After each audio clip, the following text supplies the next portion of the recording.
존경하는 박병석 의장님 그리고 선배 동료 의원 여러분, 송철호 시장님과 노키 교육감님을 비롯한 관계 고문 여러분 반갑습니다. 산업건설위원회 이시원입니다.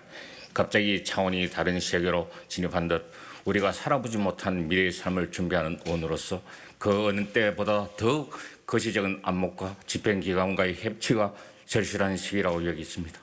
코로나 팬데믹으로 인해 내일을 상상하기조차 어려운 현실이지만 지역계층의 경제적 위기는 코로나보다 더 무섭다고 합니다.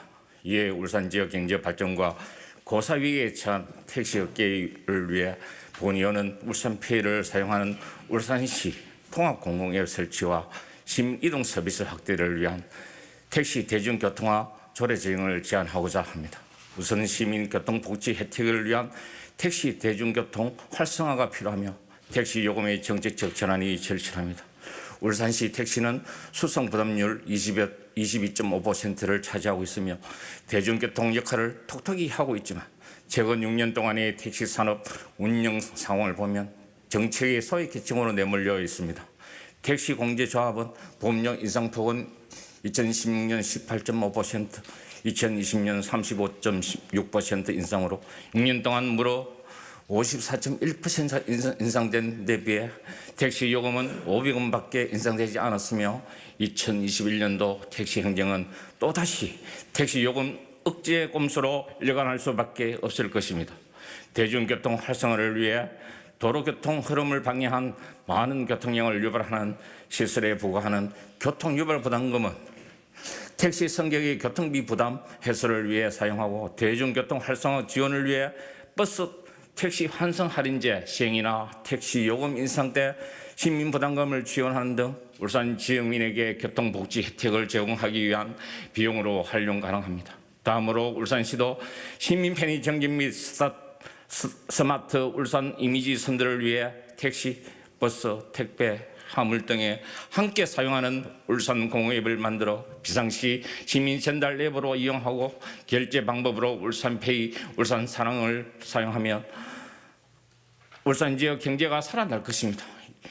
2009년 5월부터 운영한 울산시 브랜드 콜택시인 태화강콜은 어느새 카카오, 마카롱 등 민간 콜택시에 점령당했으며 대표적인 민간 콜택시인 카카오 블레의 행포는 도민 택시뿐만 아니라 개인 택시마저 흡수하고 있어 울산 지역 돈이 타 지역으로 유출되고 있는 상황입니다. 용인시의 용인앱, 목포시의 낭만콜 등 타도시의 사례를 벤치마킹하여 교통앱을 포함한 U 플랫폼 구축 운영할 것을 제안합니다. 울산시에 운영하고 있는 교통앱의 울산페이를 활용한 결제 기능까지 포함하고 택시뿐만 아니라 택배, 대리운전, 지역 화물 등 여러 업종과 연계시켜 기능을 확대하며 대중교통 활성화에 기여할 것입니다. 또한 울산페이 앱에 신용체크카드, 은행 직불카드, 포인트 쿠폰 등 결제 수단을 다양하고 충전 및 간편 결제 기능을 추가하며 공과금, 관리비, 병원 진료비, 약제비 등 서인폭이 다양해질 것입니다. 시민과 울산 경제를 위해 제안드린 정책이 추진되기를 기대하며 이상으로 5분 자유발언을 마치겠습니다. 경청해 주셔서 감사합니다.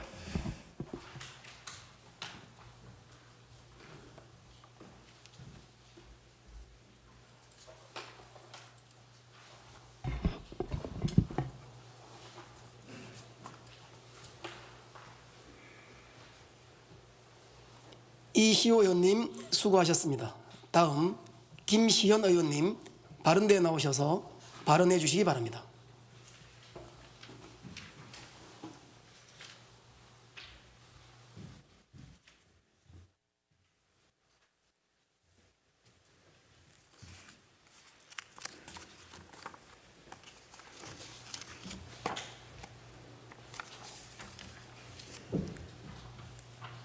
존경하는 울산 시민 여러분, 박병석 의장님을 비롯한 선배 동료 의원 여러분, 송철호 시장님과 노키 교육감님을 비롯한 관계 공무원 여러분 반갑습니다. 더불어민주당 소속 김시현 의원입니다. 오늘 저는 울산교육청 학교 밖 청소년 지원 조례를 발의하는 과정에서 일원화되지 못한 담당 부서의 어려움과 인원 파악조차 어려웠던 학교 밖 청소년들의 고민을 해결하기 위한 적극적인 지원을 호소하고자 이 자리에 섰습니다. 학교를 떠나는 청소년들이 밝힌 이유는 학교에 다니는 게 의미가 없어서입니다. 다음으로 공부가 싫어서, 원하는 것을 배우려고 순으로 높게 나타났다고 합니다. 이는 과거에 가정요인 등과 같이 어쩔 수 없이 중단해야만 했던 시대와는 다름을 알 수 있습니다. 하지만 우리 울산시 학교 밖 청소년 지원 정책은 지금의 청소년의 요구에 맞추고 있지 못합니다. 여성가족개발원의 울산광역시 학교 밖 청소년 지원 방안 연구 결과에 의하면 2020년 기준으로 만 9세 이상, 만 24세 미만의 연령대에 해당하는 청소년의 수는 20만 1,337명에서 공교육기관의 재학생 및 졸업생 19만 8,597명을 고려하면 약 2,740명을 학교 밖 청소년으로 추정할 수 있습니다. 그러나 학령기 청소년으로 한정할 경우 학교 밖 청소년의 비율은 점차 증가하는 추세로 볼 수 있습니다. 이렇게 학업을 중단하는 청소년의 첫 번째 관심사는 진학 또는 취업입니다. 하지만 진학에 대한 정보를 접근하는 것조차 어려움이 있으며 진로를 예체능으로 선택하고자 하는 청소년에게는 마땅히 지원할 수 있는 정책이 없어 학교 밖 청소년의 꿈을 이뤄 나가는 데도 한계가 있습니다. 울산시 학교 밖 청소년은 청소년 기본법에 따라 9세 이상 24세 이하로 규정하고 있습니다. 법률에도 그러하듯이 청소년 기본법, 청소년 활동진흥법, 청소년 복지지원법의 대상 또한 다르지 않습니다. 하지만 학교 밖 청소년이 겪는 활동에 관한 범위와 복지 지원에 관한 범위는 차이를 보이고 있습니다. 또한 대상을 지원하는 담당 부서 또한 일원화되지 못한 탓에 교육부와 여성가족부로 나뉘어 지원하는 지원 사업에 따라 교육청과 울산시청으로 다시 나뉘게 됩니다. 학교 밖 청소년 정책에서는 협력이 필요합니다. 아쉽게도 일선 현장에서는 협력에 대한 아쉬움을 갖고 있습니다. 이런 아쉬움의 피해는 울산 학교 밖 청소년이 볼 수밖에 없습니다. 이번 교육재난지원금을 지급하는 과정과 시기만 봐도 알 수 있습니다. 물론 울산 학교 밖 청소년 지원센터는 구군에서 활발히 활동하고 있습니다. 하지만 이마저도 정책 지원에서 소외되어 2명의 담당자가 각 구군의 지원센터에서 활동하고 있습니다. 늘 인력 부족과 예산 부족은 물론 운영의 체계가 부족한 부분이 있어 업무에 많은 어려움을 겪고 있는 것으로 알고 있습니다. 학업 중단을 선택을 후회하는 학교 밖 청소년도 상당한 비율을 보였습니다. 하지만 지원센터에서 정보를 제공하고 다시 학업을 이어가는 부분에 어려움이 많다고 합니다. 교육청에서도 학업 중단에 이르지 않게 노력하고 있습니다. 그러나 학업을 중단하게 된 학교 밖 청소년에 대한 교육청의 정보가 꾸준히 제공돼야 된다고 생각합니다. 또한 학교 밖 청소년의 니즈에 맞는 정책을 모색하여 진학과 취업에 대한 정보를 얻을 수 있도록 해야 합니다. 모두가 함께 노력해야 할 부분입니다. 지난 1차 복지재난지원금으로 학교 밖 청소년이 많은 신청과 문의로 인해 울산의 학교 밖 청소년을 추가로 파악하게 되었습니다. 또한 혼자였던 학교 밖 청소년들이 도움을 원하는 손을 내밀었던 계기가 되었습니다. 그러나 아직 부족합니다. 많은 청소년은 도움을 받지 못했을 것입니다. 활동과 복지에 있어 24세 이하의 학교 밖 청소년은 상대적으로 소외되어 있었던 것이 사실입니다. 학생으로서 받는 무상교복, 무상급식, 무상교육 등 교육부가 정해놓은 틀에 들어가지 않으면 상대적으로 지원과 보호의 대상에서 멀어지게 되어 있습니다. 사회의 부적응자로 분리되는 것이 아닌 이들도 국민으로서, 시민으로서, 청소년으로서 헌법에도 그렇듯 기본권을 보장받을 수 있도록 노력해야 할 것이며 코로나19의 방역과 백신에 온 집중을 다하는 이때지만 변화하는 시대의 한 부분인 학교 밖 청소년의 정책에서도 다시 한번 되짚어 볼 때입니다. 울산교육청은 교육부에서 정한 유치원 초중고 학생에게 교육재난지원금을 지급 결정하였습니다. 이와 함께 울산시도 상대적으로 배제되던 만 5세 아동에게 보육재난지원금을 지급 결정하였으며 만 24세 이하 학교 밖 청소년에게도 형평성에 맞춰 복지재난지원금 지급 결정을 하게 되었습니다. 깊은 논의 끝에 결정된 울산형 긴급재난지원금을 비롯한 복지재난지원금, 보육재난지원금, 교육재난지원금이 코로나19로 인해 식비와 교육비의 부담이 가중된 가정에 작은 보탬이 되길 바라며 이를 위해 애써주신 송철호 시장님과 노익희 교육감님을 비롯한 관계공무원 감사의 전합니다. 감사합니다.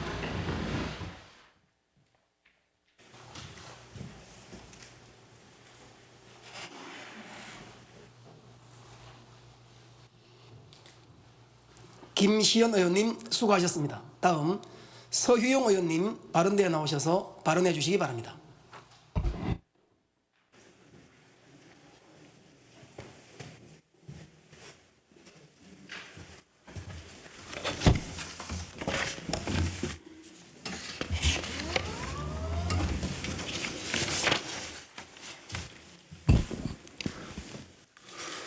존경하는 박병식 의장님과 선배 동료 의원 여러분, 그리고 송초시장님과 노키 교육감을 비롯한 관계 공무원 여러분 반갑습니다.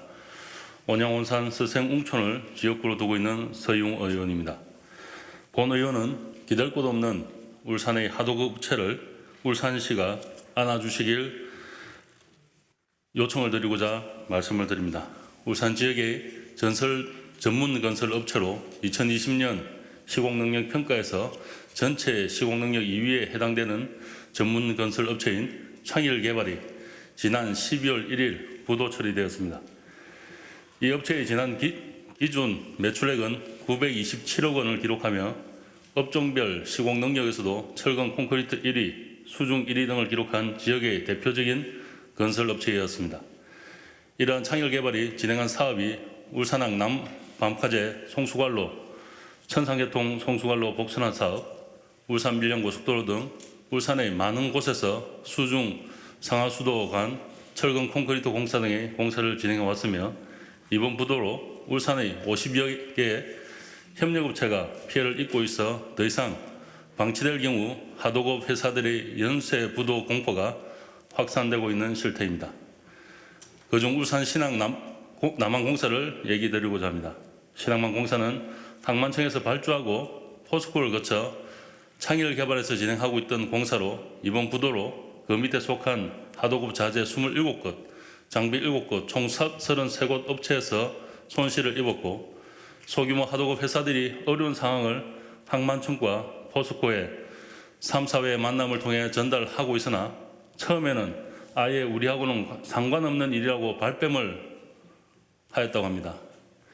이후 규모가 크고 물리적, 지속적으로 민원을 제기하는 큰 장비업체에는 피해 금액의 90%, 약 24억 정도의 대금을 지급하기로 뒤늦게 약속하였으나 정작 영세업종인 자재업체는 아예 지급을 하지 않고 있다고 합니다. 이에 영세 자재업체들은 대규모 소규모로 생업에 바쁜 회사들로 구성되어 있어 하루하루 현장으로 다닐 수밖에 없는 입장이라 피해 업체가 잘 모이거나 의사 전달에 대응 능력이 떨어질 수밖에 없어 원청에서도 소홀히 대하고 있는 상황입니다. 공공기관에서 발주한 사업이고 공적인 책임을 가지고 있어야 할 국가기관과 대기업이 약자인 하도급을 대상으로 소송을 거론하고 이거라도 받기 싫으면 하지 말라는 식의 일방적인 후려치기식 형태에 대해 영세업체들은 또 한 번 눈물을 흘리고 있습니다. 이러한 아픔은 이번만이 아니라 지난 세월 울산 곳곳에서 벌어져 왔으며 오래된 잘못된 관행을 알면서도 울산시가 전적으로 관여할 수 없는 현실도 인정합니다. 하지만 항만청과 울산항만공사 그리고 민간기업 그들이 사업을 추진하고 있는 곳은 울산의 바다이고 울산의 땅입니다. 우리 시는 이러한 것들이 국가 사업이고 울산시 사업들이 아니라 권한이 없다라고 이야기를 합니다. 우리 부모님이 사셨고 우리가 살아가고 있고 우리 자녀가 살아가야 하는 울산의 땅과 바다에서 울산 시민들은 대신에 왜 울산시는 목소리를 내지 못합니까? 적어도 울산에서 이루어지는 것들 중 부당한 것에 대해서는 울산시가 바로 잡을 수 있도록 요구해야 한다고 말씀을 드리고 싶습니다. 존경하는 송철시장님, 지난 수십 년간의 인권 변호사로 울산을 위해 해오신 마음을 울산 시민들은 기억하고 간직하고 있습니다. 이제 원청의 당연한 요구임에도 불이익을 받고 있는 항만공사의 영세 하도급 그분들을 위해 관심을 가져주십시오. 그분들은 시장님께 물질적 보상 해결만을 바라는 것은 아닙니다. 다가가셔서 울산 시민들의 아픔을 덮고 눈물을 닦아주십시오. 마음을 위로해 주시고 안아주십시오. 이상으로 본 의원의 5분 자유 발언을 마치겠습니다. 감사합니다.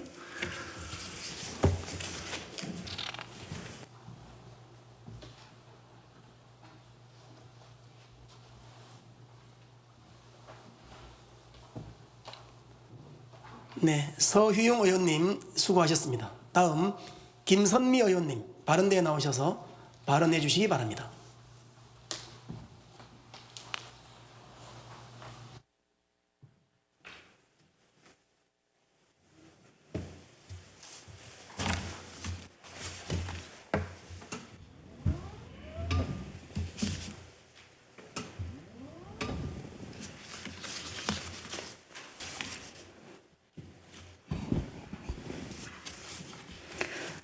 존경하는 울산 시민 여러분 반갑습니다. 수암달동 지역구 김선미 의원입니다.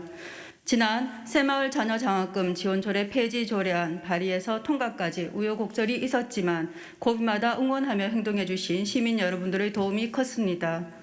무엇보다 시민소통협력과와 시의회 상임위 위원님들의 적극적인 도움 덕분이라 생각합니다.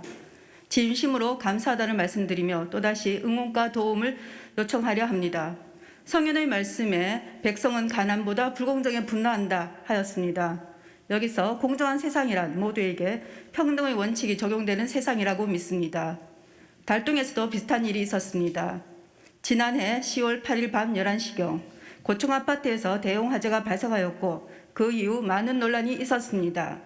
울산시와 소방본부는 즉시 상황실을 설치하여 이재민 132세대와 431명을 대피시키며 인명구조와 소방에 총력을 기울였습니다. 하마와 강풍에서 약 16시간 동안의 사투를 벌린 결과 인명피해는 한 건도 없었습니다. 신속한 대처 이후 전국적으로 이슈가 되었습니다.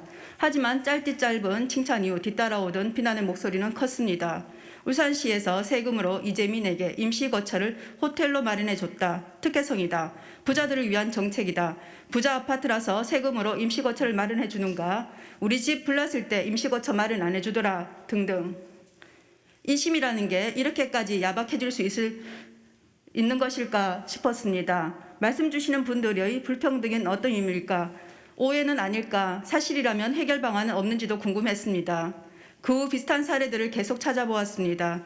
울산시에서 임시거처 지원이 가능한 경우는 특별재난 선포 지역으로 태풍, 홍수, 가뭄, 지진 등에 해당됩니다.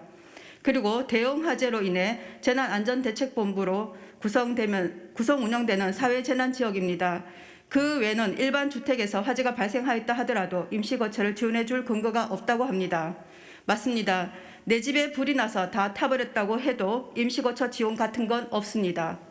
전기 누전으로 우리 집, 그 옆집 몇 가구가 불이 나서 전소되더라도 임시거처 지원 없습니다. 이러니까 형평성 맞지 않다, 세금 낭비다라는 불만의 목소리가 나올 수밖에 없는 것이지요. 그래서 이러한 문제를 해결해 보고자 울산광역시 화재 피해 주민 임시거처 비용 지원 조례를 준비하고 있습니다. 이 조례는 울산시 화재 피해 주민에 대해서 임시거처를 최대 5일 동안 제공할 수 있다는 내용을 담고 있습니다. 화재 피해 주민들은 처음에는 목숨을 건진 것만으로도 감사해야 하고 안도합니다. 하지만 화염 속에서 빠져나온 주민은 거의 맨몸입니다. 안도도 잠시일 뿐 그분들은 갈 곳, 잘 곳, 먹을 것, 입을 것 아무것도 없습니다. 목숨을 부지한 기쁨은 잠시에 불과하고 바로 이어지는 것은 당장의 거처도 없는 참담한 현실과 암담한 미래뿐입니다. 우리 시의 일반 주거시설 화재 발생 건수는 연평균 223건입니다. 모든 재난이 다 참혹하지만 이분들은 위급한 상황에서 맨몸으로 불길 속을 빠져나오느라 현금, 카드, 핸드폰도 챙기지 못하고 간신히 살아남았는데 그 시간이 한밤중이거나 새벽, 한겨울 추위 속이라고 하더라도 챙겨주는 사람 없이 스스로 살 곳을 찾아야 합니다. 부자나 가난한 사람이나 고층 아파트나 단독주택이나 살던 집이 순식간에 타버려서 하늘이 무너지는 듯한 절망과 좌절감은 누구나 똑같을 것입니다. 이러한 비상 상황에서 화재 피해 주민 모두에게 같은 혜택을 적용하여 임시거처를 마련해 준다는 것은 시민 누구에게나 공정하게 적용되는 시정이라 할 것입니다. 시민들이 낸 세금이 꼭 필요한 곳에 쓰인다는 사실에 안심할 것이며 지난번처럼 고층 아파트에서 발생한 화재에만 임시거처를 마련해 주더라. 부자 정책이 아니냐 하는 비난과 불만은 더는 생기지 않을 것입니다.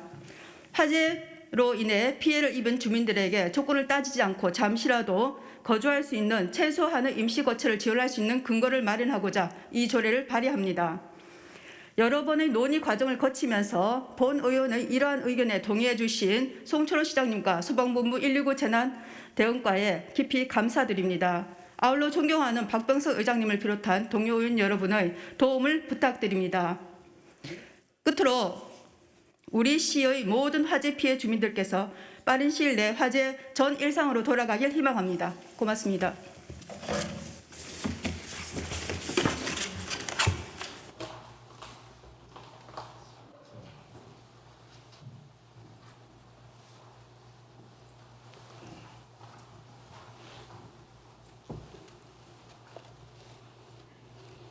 네, 김선미 의원님 수고하셨습니다. 다음 김미영 의원님 발언대에 나오셔서 발언해 주시기 바랍니다.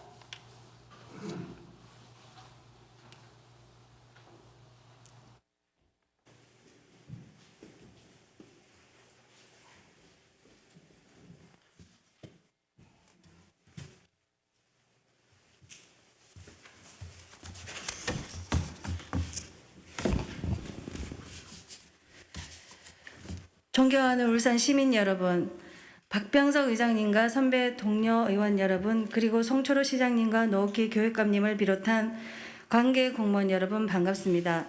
행정자치위원회 김미영 의원입니다. 오늘 저는 올해 첫 발을 내딛는 지역 맞춤형 치안 서비스인 자치경찰제에 대해 발언을 하려고 이 자리에 섰습니다. 올해 7월 1일부터 전국 지자체 자치경찰제가 실시됩니다. 지난달 국회 본회에서 경찰법 전부 개정안이 통과되었기 때문입니다. 지난 20년간 논의만 하다 시행되지 못한 자치경찰제가 드디어 실시되면서 경찰 조직과 업무에도 대대적인 변화를 맞게 되었습니다. 이제 지자체도 지역 치안의 책임을 기존 국가경찰과 함께 똑같이 떠맡게 됐다는 것을 의미합니다. 시민들의 일상생활에도 큰 변화가 불가피한 만큼 촘촘한 준비로 민생 치안의 수준을 한 단계 도약하는 계기로 삼아야 할 것입니다. 자치경찰은 국가경찰과 별개로 지역 주민 곁에서 친근하고 든든한 치안 서비스를 제공하는 경찰입니다. 지방자치분권 및 지방행정체계 개편에 관한 특별법은 자치경찰제 도입을 국가의 의무로 규정하고 있습니다. 자치경찰은 각 지역의 생활안전, 교통, 여성, 아동, 노약자와 지역 행사 안전 관리의 의무를 맡게 됩니다. 시민 생활과 관련된 거의 모든 업무가 자치경찰의 소관으로 되는 것입니다. 지휘, 감독권도 시도지사 소속의 시도자치경찰위원회에 부여돼 지역 맞춤형 치안 정책을 수립, 시행할 수 있다는 게 가장 큰 특징입니다. 예를 들면 학교 폭력, 치매 노인 실종, 자살 위험 신고 등 상황 발생 시 사건 처리와 피해자에 대한 복지 행정과 연관된 지원 서비스가 동시에 진행될 수 있으며 우리 시 교통사고 다발 지역, 범죄 발생 우려 지역의 신호등, CCTV, 가로등 설치 등 자치단체의 교통안전시설과 자치경찰의 범죄 예방 시설을 상호 유기적으로 연계해 운영할 수 있게 됩니다. 일각에서는 자치경찰제에 대한 우려의 목소리도 있습니다. 자치경찰제가 일상생활에 막대한 영향을 미치는 만큼 시행착오를 줄이기 위한 철저한 준비가 필요합니다.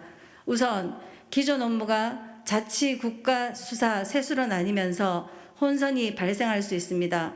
구체적 사항을 규정하는 시행령에 의거 국가경찰 업무의 명확한 구분이 필요하고 국가경찰과 지자체의 협의로 지역 실정에 맞는 조례 제정을 해야 할 것입니다. 자치경찰을 지휘, 감독하는 시도 자치경찰위원회 구성의 공정성과 중립성도 매우 중요합니다. 시도 자치경찰위원회는 생활안전, 교통, 경비를 수행하는 자치경찰을 실질적으로 지휘 감독하며 자치경찰의 인사, 예산 등 주요 정책을 비롯해 감사 의뢰와 감찰 요구, 징계 요구, 지방행정과 치안행정의 업무 조정 등의 권한을 갖습니다. 이런 권한의 행사 방법을 꼼꼼하게 규정 지어야 합니다. 그래야 진정한 자치경찰로 시민의 신뢰를 받을 수 있습니다. 올해는 지방자치제가 재실시된 지 30주년이 되는 뜻깊은 해입니다. 이러한 때에 중앙 집중적인 경찰 업무마저 지역 사정에 따라 특화형 치안 서비스를 제공할 수 있도록 자치경찰로 분산된 것은 그 의미가 매우 큽니다. 왜냐하면 지역민의 권익과 피해 회복에 즉각 대응할 수 있기 때문입니다. 지방자치제도의 궁극적인 지향점이 아닐 수 없습니다. 그러기 위해서는 자치경찰이 시범 운영되는 수개월간 우리 행정 역량을 집중해 민생 치안이 한 단계 도약하는 계기가 될 수 있도록 자치경찰제 출범 준비에 많은 어려움이 있으시겠지만 최선을 다해 주시길 당부드립니다. 이상으로 5분 자유 발언을 마치겠습니다. 끝까지 경청해 주셔서 감사합니다.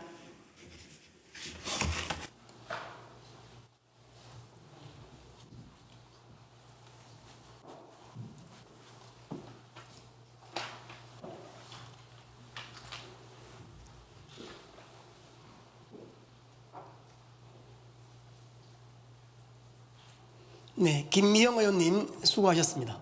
오늘 의결 안건은 원활한 의사진행을 위해 상임위원회별로 일괄 상정토록 하겠습니다. 의원 여러분 양해해 주시기 바랍니다. 의사일정 제1항 울산광역시의회 긴급 재난지원금 지원 조례안부터 의사일정 제2항 박상진 의사 순국 100주년 기념 주간 지정 선포 촉구 건의안까지 이상 두 건의 안건을 일괄 상정합니다. 김미형 행정자치위원장님께서는 발언대에 나오셔서 심사 결과를 보고해 주시기 바랍니다.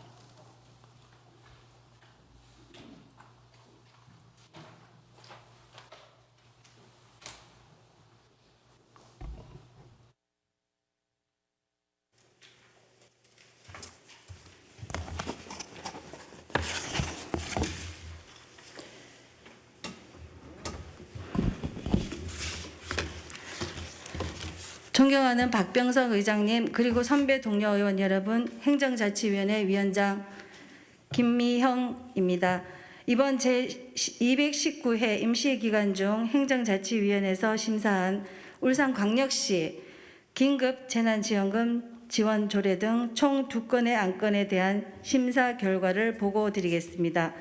의안번호 제761호 울산광역시 긴급 재난지원금 지원 조례안은 코로나19 등 사회 경제적으로 중대한 재난이 발생하여 어려움을 겪고 있는 시민의 사회적 기본권과 지역 경제 활성화를 위해 시민을 대상으로 지원금을 지급하고 그 운영에 필요한 사항을 규정하려는 것으로 원안 가결하였습니다. 의안번호 제763호 박상진 의사 순국 100주년 기념 주간 지정 선포 촉구 건의안은 울산 출신 독립 영웅 박상진 의사의 순국 100주년을 맞아 2021년 울산시 호국인물 지정, 기념주간 선정, 서운 향상 노력 등을 촉구하려는 것으로 원안 가결하였습니다. 이상 두 건의 안건에 대해 심사 보고 드리며 상세히 보고 드리지 못한 내용은 심사 보고서를 참고해 주시고 본위원회가 검토하고 논의한 심사 결과대로 의결하여 주실 것을 당부드립니다. 이상으로 의안 심사 보고를 모두 마치겠습니다. 감사합니다.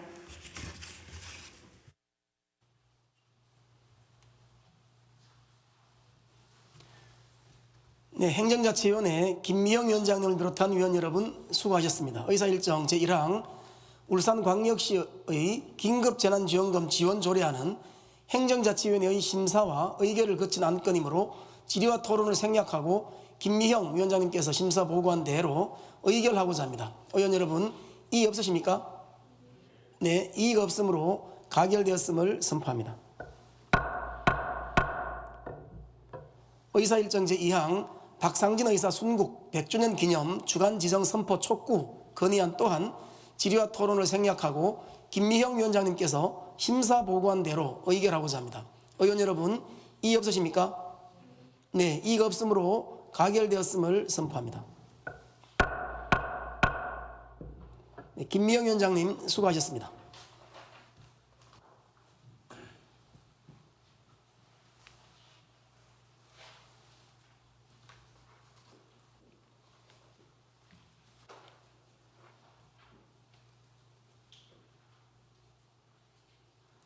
의사일정 제3항 울산광역시 보육재난지원금 지원조례 일부 개정 조례안부터 의사일정 제4항 울산공공의료원 설립 촉구 결의안까지 이상 두 건의 안건을 일괄 상정합니다.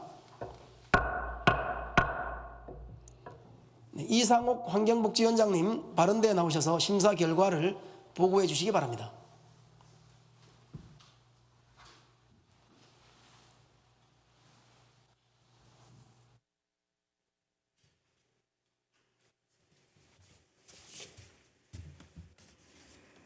존경하는 박병석 의장님, 그리고 선배 동료 의원 여러분, 환경복지위원회 이상욱 위원장입니다.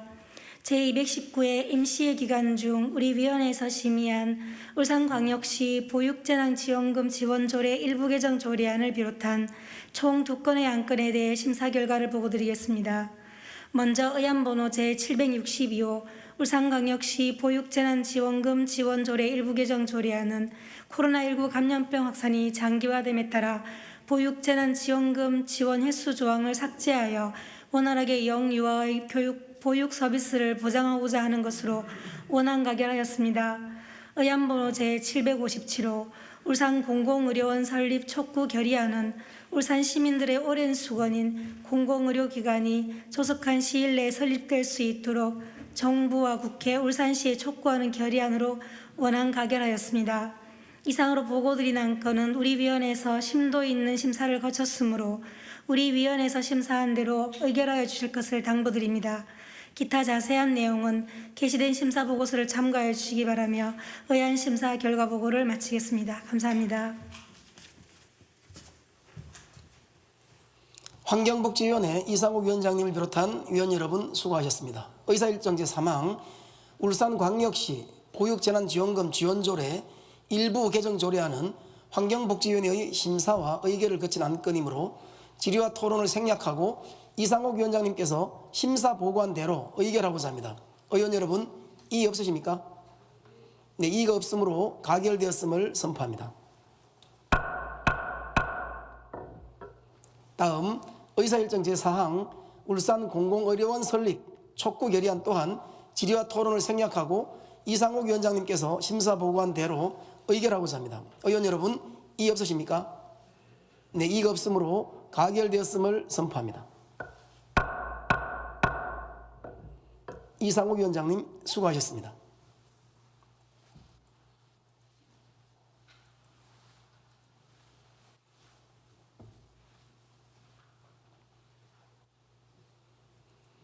다음 의사일정 제5항 2021년도 제1회 울산광역시 추가경정 예산안을 상정합니다. 전영희 예산결산특별위원장님 발언대에 나오셔서 심사 결과를 보고해 주시기 바랍니다.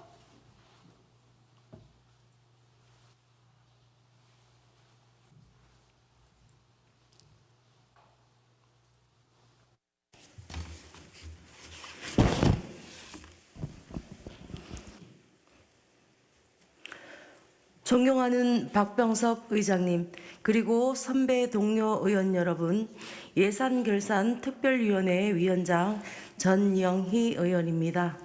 의안번호 제760호 2021년도 제1회 울산광역시 추가경정 예산안에 대한 심사 결과를 보고 드리겠습니다.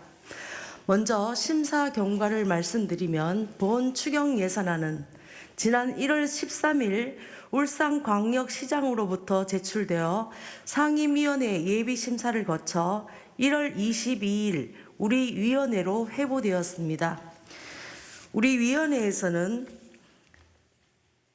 상임위 예비심사 과정에서 제기되었던 쟁점 사항과 시정 전반에 대한 정책 위주의 총괄 질의 답변을 거쳐 종합심사를 실시하였습니다.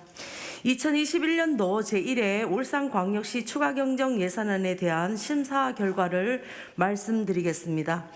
예산안 총 규모는 기정액 대비 0.57% 증가한 4조 891억 원으로 이 중 일반 회계는 3조 2,883억 원, 특별 회계는 8,009억 원입니다.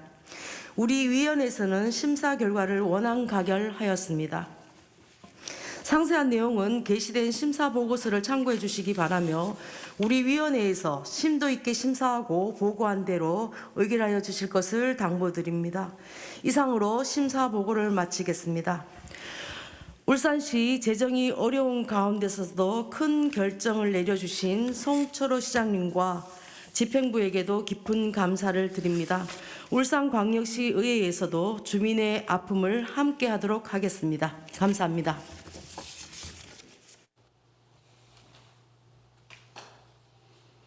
네, 예산결산특별위원회 전영희 위원장님을 비롯한 위원 여러분 수고하셨습니다. 의사일정 제5항 2021년도 제1회 울산광역시 추가경정 예산안은 상임위원회와 예산결산특별위원회의 심사와 의결을 거친 안건이므로 질의와 토론을 생략하고 전영희 위원장님께서 심사 보고한 대로 의결하고자 합니다. 의원 여러분, 이의 없으십니까?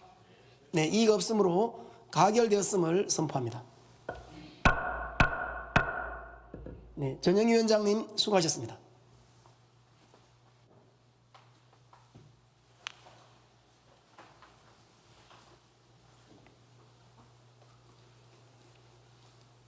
네, 이어서 2021년도 제1회 울산광역시 추가경정 예산안 의결에 따른 시장님의 인사 말씀이 있겠습니다. 송철호 시장님 바른데 나오셔서 인사 말씀해 주시기 바랍니다.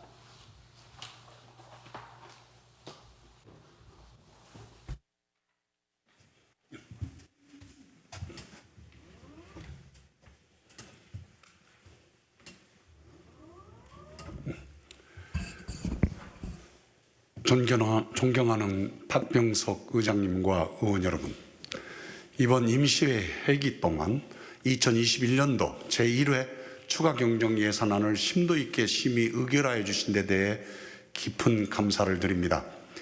예산 심의 과정에서 의원 여러분들께서 지적해 주신 소중한 의견들은 면밀히 검토하여 시정에 적극 반영하도록 하겠습니다. 이번에 의결해 주신 추경 예산 울산형 긴급재난지원금은 코로나에 지친 시민들을 위로하고 시민들의 생활이 제자리를 잡을 수 있도록 소중하게 집행되도록 하겠습니다. 존경하는 박병석 의장님을 비롯한 부의장님과 여러 의원님들의 적극적인 의정활동에 깊이 감사드리며 의원님들의 건승을 기원합니다. 감사합니다.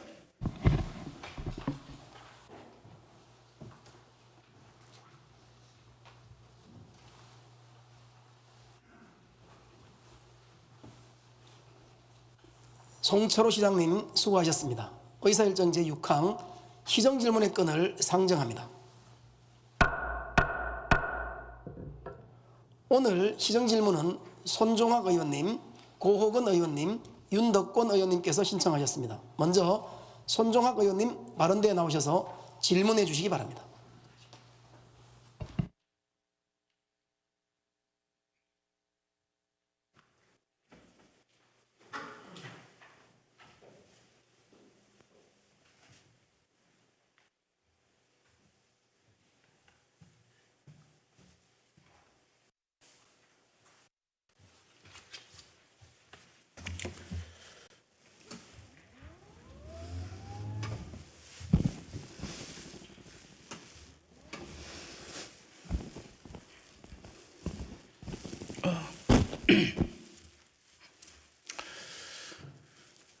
존경하는 울산 시민 여러분, 그리고 박병석 의장님과 선배 동료 의원 여러분, 송철호 시장님, 노기 교육감님, 관계 공무원 여러분 반갑습니다.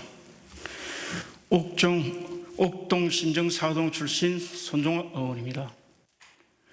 울산의 미래를 준비하시는 송철호 시장님을 비롯한 관계 공무원 여러분, 지난 한 해의 노고에 대해 깊은 감사의 말씀을 드립니다.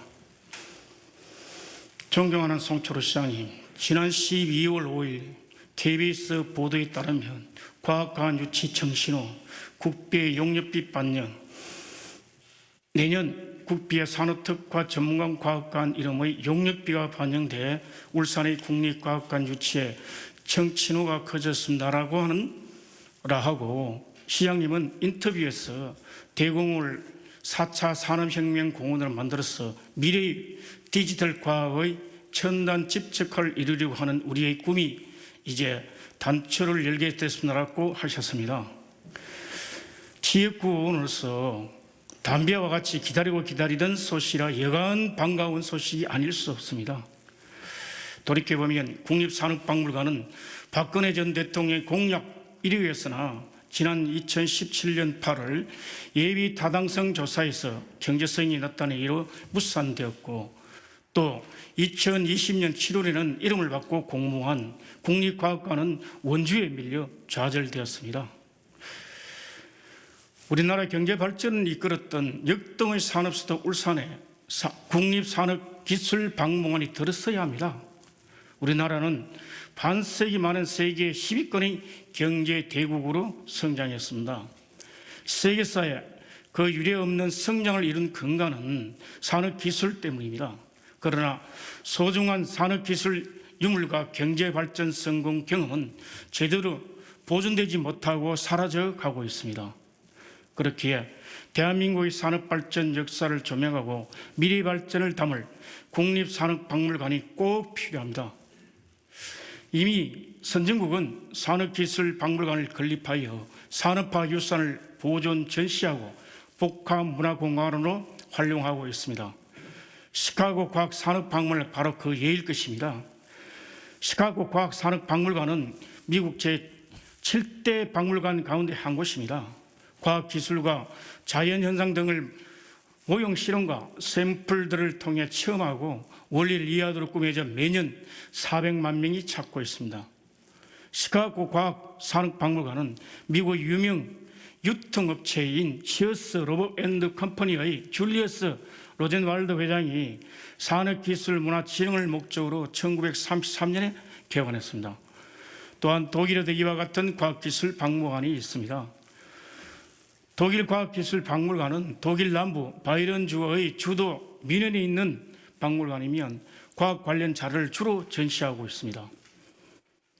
프랑스에도 파리라 빌레트 과학산업관이 있어 중요한 교육의 장이 되고 있습니다. 우리나라에도 경제 발전을 이끌었던 역정의 산업도시 울산에 국립산업기술박물관을 꼭 들었어야 합니다. 산업기술 유물의 전시와 보존은 물론 첨단기술 홍보, 과학기술 인재 육성, 교육체험 등의 복합문화공간이 될 국립산업기술박물관, 국민에겐 자부심을 주고 후손에게 꿈을 줄 수 있는 박물관이 될 수 있을 것입니다. 이러한 산업박물관을 꿈꾸며 몇 가지 질문을 드리오니 성실한 답변 부탁드립니다. 첫째, 115만 울산 시민이라면 누구라도 산업박물관 건립을 상수를 들어 찬성할 것입니다. 사실 산업박물관을 둘러싼 최근의 여러 움직임을 보면 조금 혼란스럽습니다. 국립산업박물관이 사라지고 국립과학관으로 바뀌더니 지금은 산업기술문화공간으로 바뀐 것으로 보입니다.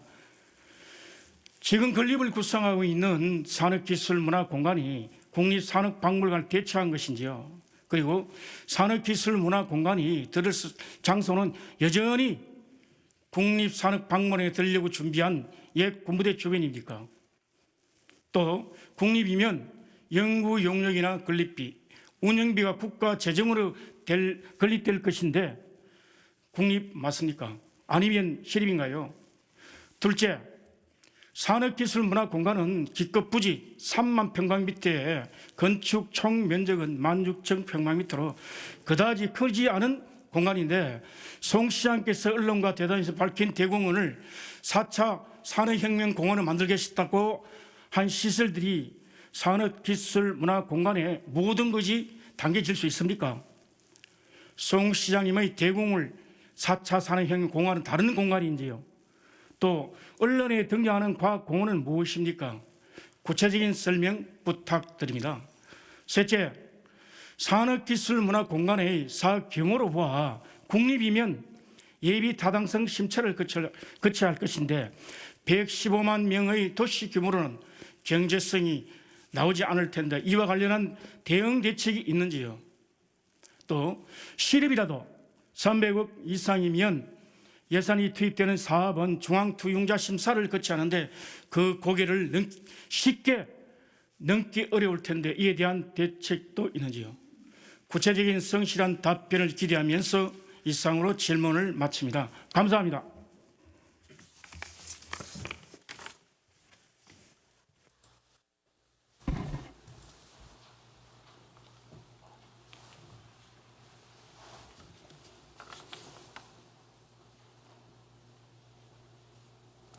손종학 의원님 수고하셨습니다.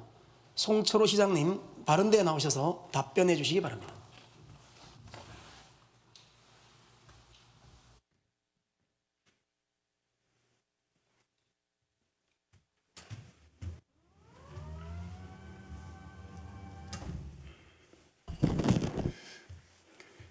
일 년이 넘는 코로나 위기 상황에서 시민 삶을 지키겠다는 무거운 책임감으로 15년 만에 의회 1월 회기가 부활됐습니다.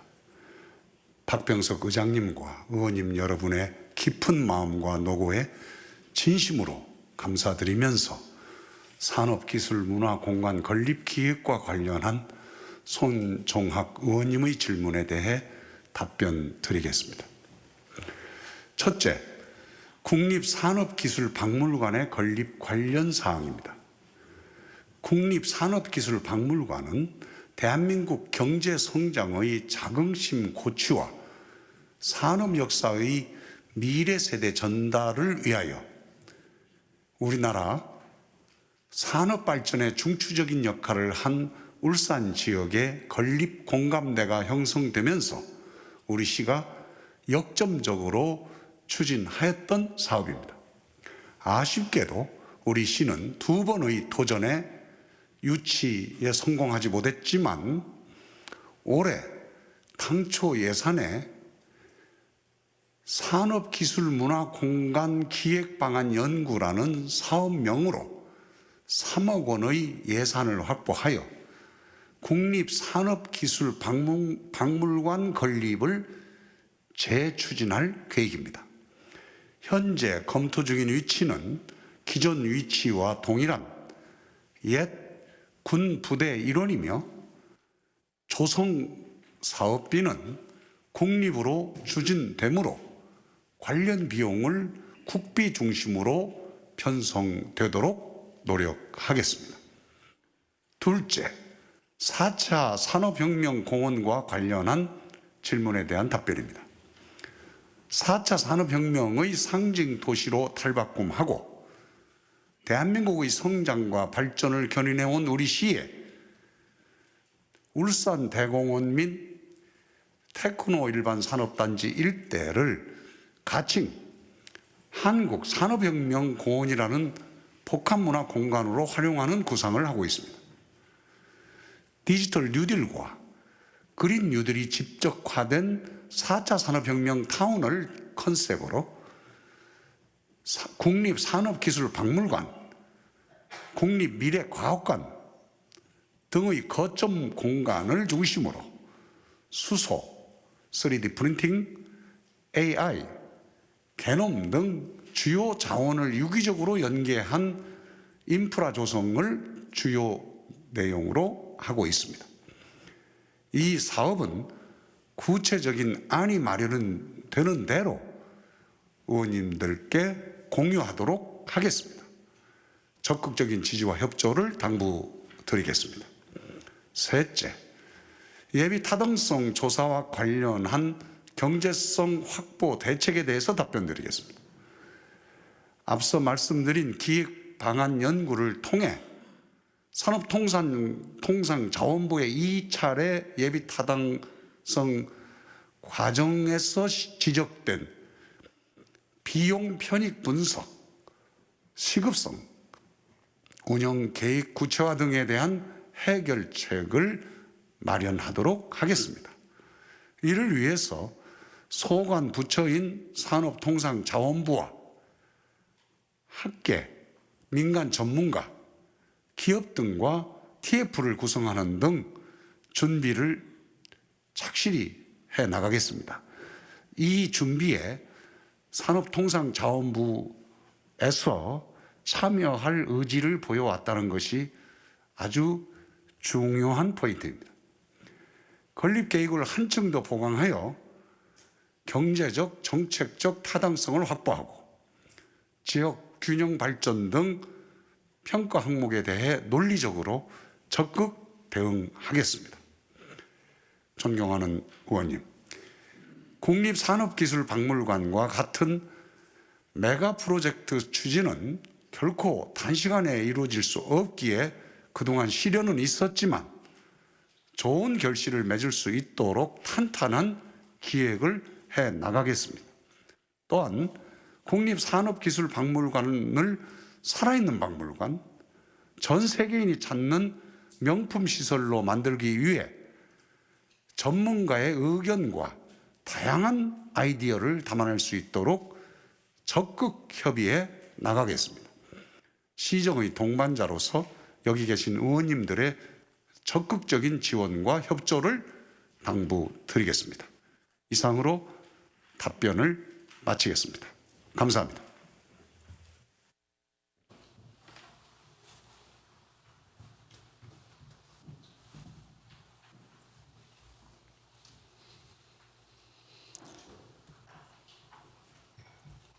송철호 시장님 수고하셨습니다.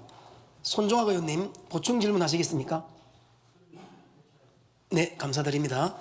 다음 고호근 의원님 바른대에 나오셔서 질문해 주시기 바랍니다.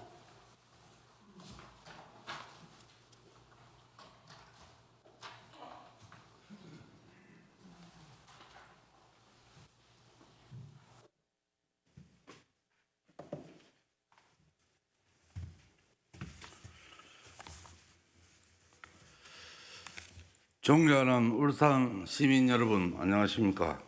행정자치위원회 고호근 의원입니다. 송철호 시장님은 2018년 7월 2일 취임하면서 민천 7기 비전으로 시민과 함께 다시 뛰는 울산을 내세우면서 시민이 주인인 열린 울산을 시정 지표로 제시한 바 있습니다. 울산 시정을 돌아보면 시민의 의견은 안쪽에도 없고 독단적으로 시정을 운영하고 있습니다. 다수의 시민들이 관심을 갖는 사업이나 주요 정책 결정 사항은 이번 단계에서부터 시민들에게 그 내용을 공개하고 필요시에는 공론화 과정을 거쳐 결정하는 것이 순리일 것입니다. 그런데도 시정에 큰 부담을 줄 대형 사업을 추진하면서 공론화 과정은 기수렴된 의견마저 묵살한 채 불통 행정을 이어가고 있다는 사실을 지적하지 않을 수 없습니다. 송철호 시장님은 취임 당시 착공을 앞두고 있던 시립미술관에 대해서는 공론화가 필요하다면 1년간이나 준공을 연기시켰습니다.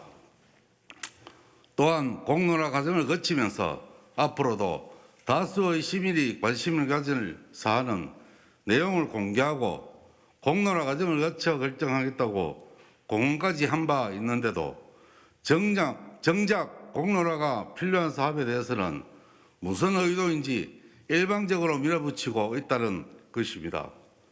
먼저 중구 성남동 옛 소방서 부지 활용과 관련한 불통 행정입니다. 울산시는 동부지에 500억이 넘는 예산을 투입해서 지식산업센터, 청소년 문화회관, 성남 119 안전센터 등의 공공시설을 짓겠다면서 건립계획을 이미 확정하고 현재 설계 용역 중에 있습니다. 옛 중부 소방서 부지는 낙후된 중구 원도심에 유일하게 남은 부지로 현재 진입도로가 좁아 평일은 물론 주말이면 극심한 교통체증을 겪고 있습니다. 이런 부지 위에다가 12층 규모의 고층건물을 또 짓게 되면 교통체증뿐만 아니라 교통마비가 된다는 것은 불보듯 뻔하다는 것이 대다수 중구 주민들의 생각이고 젊음의 거리 상인들의 공통된 의견입니다.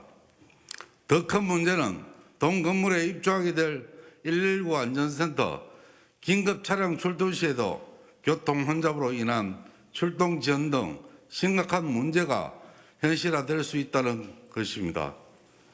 이러한 주변 여건 때문에 전임 시장 재임 때부터 중구 시구의원과 젊은 거리 상인회 등 많은 시민과 기관단체에서 광장 조성 등 시민 개방 공간으로 활용할 수 있도록 지속적으로 요구해왔던 것입니다.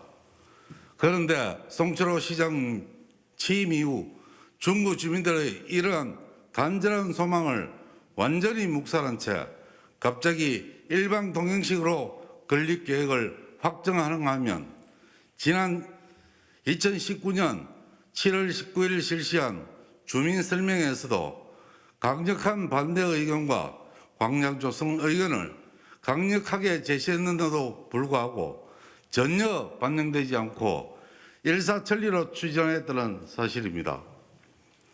이것은 시 내부적으로 건립계획을 이미 다 확정해놓고 뒤늦게 형식적으로 주민설명회를 개최한 것으로 울산 시민과 중구 주민들의 우롱한 것입니다. 이 부분에 대한 분명한 사과와 책임을 져야 할 것입니다. 또한 동건물 2개동 중 1개동은 지식산업센터로 건립한다는데 중구 우정혁신도시에 지하 3층, 지상 11층 규모의 대형 지식산업센터가 2018년에 준공되었으나 현재까지도 거의 대부분이 미분양 상태로 남아있는 실정입니다. 코로나 상황까지 감안한다면 이러한 미분양 상태는 앞으로도 언제까지 갈지 기약이 없는데 같은 중구 내에 그것도 제일 번잡한 중구 구시가지 중심부에 지식산업센터를 건립한다는 발상은 도저히 이해할 수 없다는 것이 중구민 대부분의 의견입니다. 울산시에서는 그동안 시구의원과 지역상인, 중구 주민들이 오랜 세월 동안 요구해온 의견이 광장 조성이라는 사실을 잘 알고 있으면서도 갑자기 이런 어처구니 없는 결정하게 된 진짜 이유가 무엇인지 시민들에게 명명백백하게 밝혀야 할 것입니다. 지금이라도 울산시의 이러한 독단적인 건립계획을 변경하고 중구민들의 오랜 염원인 광장 조성을 할 의향은 없으신지 답변해 주시기 바랍니다. 100번 양보해서 현재 추진하고 있는 건립계획 백지화가 현실적으로 불가능한 상태라면 119 안전센터만이라도 장충로 또는 번영로 인근 지역 등으로 이전한 다음 설계를 변경해서 일정한 필로티로 광장을 조성하여 줄 것을 간곡히 건의드립니다. 아울러 이미 엎질러진 물이지만 현재 상황에서 최적의 방안을 찾고 향후 진행 과정도 함께 고민해 주실 것을 부탁드립니다. 둘째, 울산 시민의 여론이나 공론화도 없이 가덕도 신공항을 공개 지지 선언한 사실입니다. 지난 12월 송 시장님은 시민 여론 등 아무런 조치도 없이 독단적으로 가덕도 신공항을 공개 지지 선언한 바 있습니다. 그런데 문제는 가덕도 신공항은 결코 울산 시민에게 유리한 결정이 아니라는 것입니다. 당초 후보지로 거론된 밀양은 물론 세계적인 용역업체를 통해 결정된 김해공항에 비해 실질적인 거리가 더 멀다는 것입니다. 게다가 현재의 도로 형편이라면 가덕도보다는 오히려 KTX로 인천공항으로 가는 것이 더 나을 수 있다는 의견도 많이 있습니다. 송철호 시장님이 가덕도 신공항을 공개 지지 선언하면서 내건 전제 조건인 가덕도, 울산, 대구, 경북을 연결하는 광역 급행열 철도 건설은 천문학적인 비용이 드는 데다 경제성이 낮아 실현 가능성이 크지 않을 뿐만 아니라 시장님이 언급한 하늘을 나는 배 위거선 운항도 현실에 맞지 않는다는 지적이 많다는 것입니다. 동남권 신공항의 입지는 울산 시민 모두에게 영향을 미칠 뿐만 아니라 지역 경제에도 중요한 역할을 한다는 것은 누구나 다 인정하는 것입니다. 그런데도 송 시장님은 여론 수렴이나 공론화 과정은 물론 시민대표인 시의회와 공식적인 논의조차 없이 가덕도 신공항을 지지 선언한 것은 울산 시민을 무시한 것이라 의심하지 않을 수 없습니다. 울산 시민을 위하고 울산의 100년 대계를 고민하는 시장이라면 무턱대고 지지 선언부터 해버릴 것이 아니라 도로 개설 등이 전제되기 전까지는 반대한다라고 하거나 울산 시민들의 편의를 고려해 찬반 의사 표명을 유보하는 것이 울산시장으로서의 현명한 판단이라고 생각하는데 어떻게 생각하시는지 답변을 하여 주시기 바랍니다. 또한 늦었지만 지금이라도 시민 의견 수렴이나 공론화 과정을 거칠 용의는 없으신지에 대해서도 분명한 입장을 밝혀주시기 바랍니다. 셋째, 양근림공원 개발과 태화강변 공공주택 조성 사업 관련입니다. 양근림공원은 수차례 서면 질의와 시정 질의를 했음에도 불구하고 명확한 답변이 없어 다시 한번 공원 전치를 촉구하기 위해 질의를 하게 되었습니다. 석유화 공단과 삼산시가지 사이를 가로지르는 약 300m 안팎의 공해 차단 녹지로 반드시 보존해야 할 소중한 도심 내 녹지인데도 울산시와 LH에서는 이곳에다 4,300가구 규모의 임대주택을 밀어붙이고 있습니다. 한 도시의 100년 대계를 수립하면서 아무런 공론화 과정도 없이 밀실에서 이런 말도 안 되는 결정을 쉽게 해버린 처사를 개탄하지 않을 수 없습니다. 울산 시민은 물론이고 미포 국가산단협의회와 여천단지 공장협의회 등에서도 양근림공원에 대단히 아파트가 들었으면 유해물질과 관계없이 계절적 영향으로 발생하는 미세먼지와 매연, 악취까지도 공단 오염물질 배출로 인해 많은 민원이 예상되며 기업의 정상적인 운영이 어렵고 신규 투자 축소, 나아가 타지역 이전까지도 검토할 수밖에 없다고 하고 있습니다. 이런 중차대한 문제를 도외시하고 공론화 과정 없이 일방적으로 일반 임대주택을 건립 결정한 이유가 무엇인지 더럽고 빽없는 시민들은 공해를 마시며 살아도 괜찮다는 것인지 답변하여 주시기 바랍니다.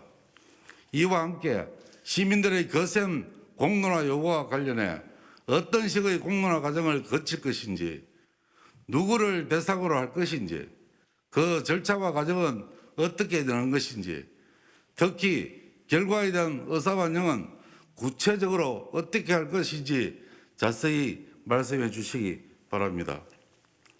태화강변 공공주택 조성 사업도 마찬가지입니다. LH와 국토부에서 서민 주거복지 확대라는 명분만 앞세워 울산 시민들의 공공자산인 수변 공간을 훼손한다는 지적과 함께 상습 정체 구간인 국도 24호선 일원에 대규모 주택단지를 개발해 병목 현상이 가중될 것이라는 문제를 그동안 다양한 의견이 제시되었지만 대부분 반영되지 않았다고 합니다. LH와 국토부는 우전 혁신도시를 조성하면서도 부실공사와 설계 미스로 인하여 대하시정 전체가 물에 잠기는 사태를 겪었고 아직도 소송 중이며 문제 해결은 하나도 되지 않고 있습니다.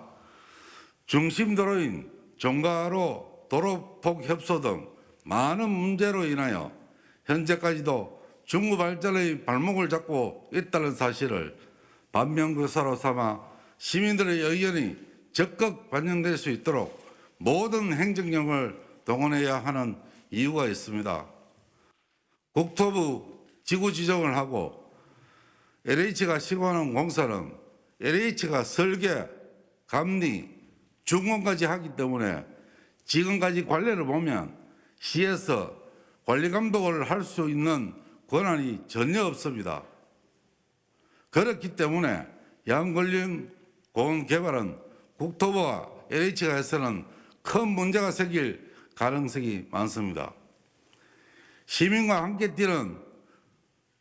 함께 다시 뛰는 울산이라는 시정 비전이 부끄럽지 않도록 지금이라도 시민들의 의견 수렴이 필요한 사업은 다소간 지연되는 한이 있더라도 공론화 과정을 거쳐서 현명한 판단을 해줄 것을 거듭 거리드리면서 제 질의를 마치겠습니다.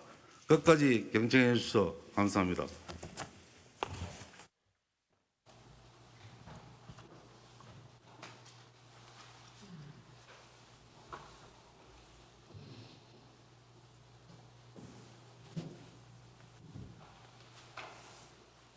네, 고호근 의원님 수고하셨습니다. 송철호 시장님 바른 데에 나오셔서 답변해 주시기 바랍니다.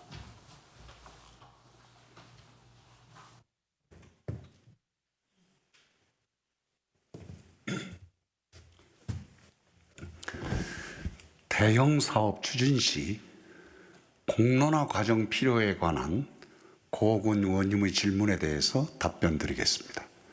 첫째, 중구 성남동 옛 중부소방서 부지를 활용한 공공건물 건립에 대한 사항입니다. 시정 발전은 물론 중구 구도심 상권 활성화를 위해 옛 중부소방서 부지 활용에 대한 깊은 염려와 각별한 관심을 가지고 계시는 고호근 의원님의 심정을 충분히 이해하고 있습니다. 우리 시 또한 동부지의 활용도를 높이고 구도심 상권을 살릴 수 있는 방안을 마련하기 위해 그간 시민의 의견을 수렴하고 관계기관이 머리를 맞대어 다각적인 노력을 기울여 왔다는 말씀을 드리고 싶습니다. 지난 2014년 7월 중부소방서가 혁신도시로 이전되면서 같은 해 10월 부지 활용 방안 의견 수렴을 시작으로 2017년부터 2020년까지 관계기관, 시의회, 중구민 등과 20여 차례 논의 과정을 거쳤습니다.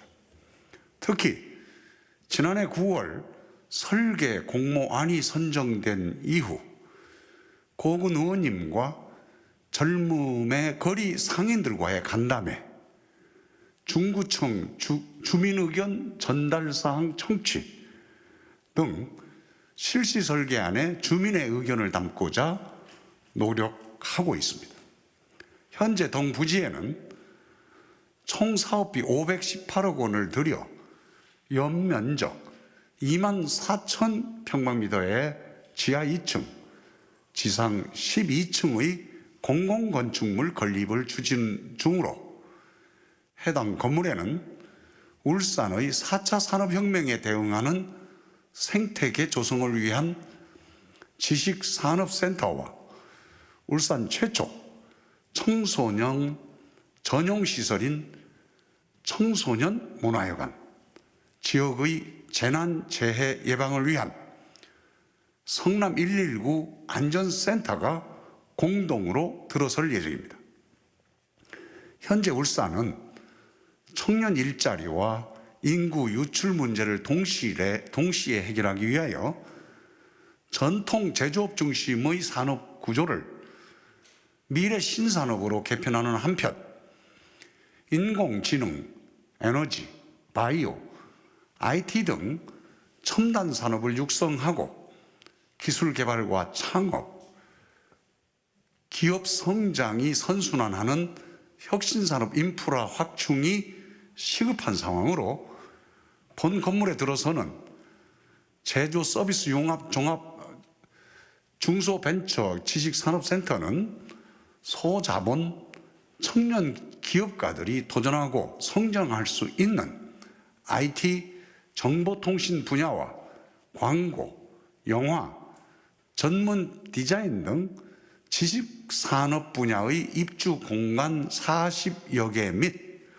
지원시설이 마련되어 첨단 산업 육성의 마중물 역할을 하리라 생각하고 있습니다. 그리고 청소년 문화회관 1층은 광장 설치를 요청한 주민들의 의견을 충분히 담아 벽면이 없는 필로티 방식의 설계를 통해 당초 계획 400평방미터보다 더 확대된 892평방미터, 270평 정도의 광장이 조성되어 프리마켓이나 버스킹 공연 등을 위한 공간으로서 울산 시민 누구나 이용할 수 있도록 할 것입니다. 2024년 본 건물이 완공되면 입주기관과 종사자, 내방객 등 1일 2천여 명 이상의 인구가 유입되어 성남동 일대의 젊음의 활기와 첨단 산업의 고품격까지 갖춘 중구 원도심 상권 활성화의 중심이 될 것으로 생각합니다. 다음으로 성남 119 안전센터에 관하여 말씀드리겠습니다. 1968년 건축된 옛 중부 소방서 건물은 울산 소방의 시발점으로 울산 도심에서 발생한 화재 등 재난 현장에 대응하면서 울산을 지켜온 상징과 같은 곳입니다. 중구 원도심은 전통시장과 영화 상영관 등 화재에 취약한 건축물이 밀집되어 있고 많은 유동인구로 인하여 크고 작은 사고가 빈번하게 발생하고 있어 현재 성남 119 안전센터는 하루 평균 10회 출동을 하면서 시민의 안전을 지키고 있습니다. 의원님이 말씀하신 것처럼 현재에도 외부에서 원도심 내부로 진입하기 위해서는 일방 통행의 협소한 도로와 교통 체증으로 신속한 출동이 어렵고 다양한 도심 환경으로 대응 활동이 쉽지 않습니다만 중구 원도심 내부에 위치한 성남 119 안전센터는 골든타임 5분 확보와 원활한 현장 대응을 위한 거점으로 아주 중요한 전진기지의 역할을 수행할 것으로 기대하며 시민 접근성을 최대한 높여 인근 지역 상인 및 주민들과 상생함으로써 주민 원도심의 활력을 불어넣는 핵심 시설이 될 수 있도록 건립과 운영에 최선을 다하겠습니다. 둘째, 가덕도 신공항에 대하여 말씀드리겠습니다. 지난해 11월 국무총리실 산하 검증위원회의 검증 결과에 의하면 김해 신공항 확장은 장애물, 안전성 등의 문제로 상당 부분 보완이 필요하고 미래 변화에 대응하기 어려워 동남권 관문공항으로서 김해 신공항은 추진이 근본적으로 어렵다고 그 검토 결과를 발표했습니다. 김해 공항보다 가덕도 신공항이 물리적 거리가 먼 것은 사실입니다.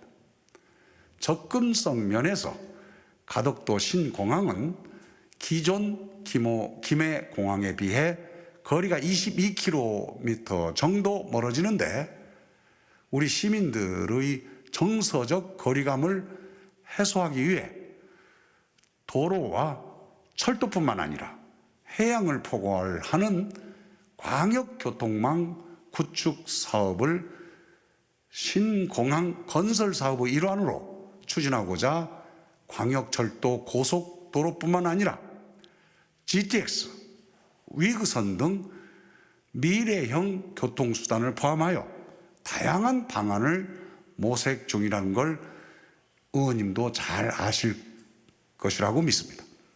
아울러 가덕도 신공항이 24시간 운영 가능하고 안전한 동남권 관문공항, 경제공항으로 건설되더라도 김해공항은 폐쇄되는 것이 아니라 국내선과 단거리 국제 노선은 현행대로 이용 가능하며 중장거리 국제선 이용 시에는 인천공항 대신 가덕도 신공항을 이용할 수 있게 되어 울산 시민에게는 접근성이 개선되는 측면도 있습니다. 시민 여론 수렴과 관련해서는 가덕도 신공항에 대해 일부 반대 의견이 있더라도 우리가 추진을 되돌리기에는 현실적으로 어려움이 있으며 더 나은 대안도 없습니다. 그리고 자칫 지역 내 여론도 분열될 수 있음을 감안해 주시기 바랍니다. 다음으로 도로 개설 등이 전제되기 전까지는 반대하라는 의원님의 말씀은 제가 가덕도 신공항만이 아니라 김해공항의 그 타당성 여부에 대해서 민선 7기 시작할 때부터 부울경 시도지사 모임에서 대담이나 각종 토론회에서 줄기차게 얘기한 바 있습니다. 울산의 도로, 철도, 해양교통을 편리하게 구축하여 울산 시민의 신공항 접근 시간을 최소화하고 편의를 높일 수 있는 대안이 마련되는 것을 전제로 우리는 신공항을 검토하겠다는 주장을 줄기차게 해왔고 이 주장과 의원님이 말씀하시는 거하고 대동소이한 것으로 생각합니다. 울산 시민들의 편의를 고려해 찬반 의사 표명을 유보하자는 말씀 또한 지난해 12월 여야가 가덕도 신공항 특별법을 발의해서 입법 예고하고 2월 중 국회 통과를 추진 중인 상황에서 시민들의 편의를 극대화하고 신공항까지 1시간 이내 접근할 수 있는 광역교통망 건설 기회를 자칫 놓칠 수 있기에 현 시점에서는 우리 모두가 하나된 마음으로 전략적으로 대처해 나가야 한다고 생각합니다. 의원님의 고견에 대해 감사드리며 앞으로 지속적으로 시민들의 의견을 경청하고 지역 발전을 위해 더 고심하겠습니다. 끝으로 결심육력이란 말이 있습니다. 시민은 지금은 시민이 한 몫을 내야 할 때입니다. 우리 모두가 마음을 합하여 광역교통망 건설을 담은 가덕도 신공항 특별법이 제정될 수 있도록 힘을 모아 나갑시다. 셋째, 야음 근린공원 개발과 태화강변 공공주택지구 조성 사업에 대해서 답변드리겠습니다. 공원 융합 사업의 일환으로 추진 중인 야음 공공지원 민간 임대주택 공급 촉진 지구 조성 사업은 도시계획시설의 일몰에 따른 공원 해제를 보완하기 위해 추진되는 사업으로 일방적인 녹지 훼손 및 개발이 아닌 녹지 공간을 최대한 확보하고 친환경적으로 조성해 나가기 위한 다각적인 방안을 강구하고 있습니다. 아울러 우려하시는 대기 질과 관련해서도 보건환경연구원과 함께 지속적인 모니터링 체제를 구축해 나가겠습니다. 공론화와 관련해서는 우선 소규모 공론조사 형태인 갈등 영향 분석을 전문기관에 의뢰할 계획입니다. 단순한 찬반 논쟁이 아닌 전향적 해결 방안을 도출하는 방식으로 전문기관의 검토 조정안에 따라 개발 주체, 시민, 이해관계 당사자, 시민사회단체 모두가 참여하는 단계적 합의를 추진해 나갈 예정입니다. 마지막으로 태화강변 공공주택지구 조성 사업 추진에 따른 공공영향평가 결과 사업지와 연계한 국도변 교차로 신호주기 조정과 완화차로 설치, 사업부지 뒤편 강변도로 개설을 통한 진출입 교통량을 분산하여 사업 추진에 따른 국도변 교통에 미치는 영향을 최소화해 나가도록 하겠습니다. 존경하는 의원님, 의원님께서도 아시다시피 공공정책을 수립하고 추진하는 과정에서 다양한 이해 관계자와 전문가, 일반 시민 등의 의견을 수렴하여 수기를 통해 사회적 합의를 도출해내는 공론화 과정이 어느 때보다 강조되는 시대입니다. 앞으로 시민 참여에 대한 한층 높아진 시민의 욕구와 기대에 부응할 수 있도록 좀 더 세심하게 살피고 주민 의견을 수렴하는 방안들을 다각도로 고민하고 반영할 수 있도록 노력하겠습니다. 이상으로 답변을 마치겠습니다. 감사합니다.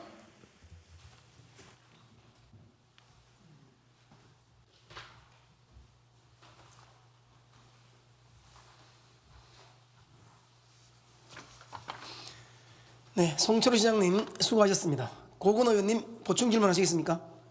네, 보충 질문 해주시기 바랍니다. 보충 질문 시간은 답변 시간을 포함하여 15분을 초과할 수 없음을 유념해 주시기 바랍니다.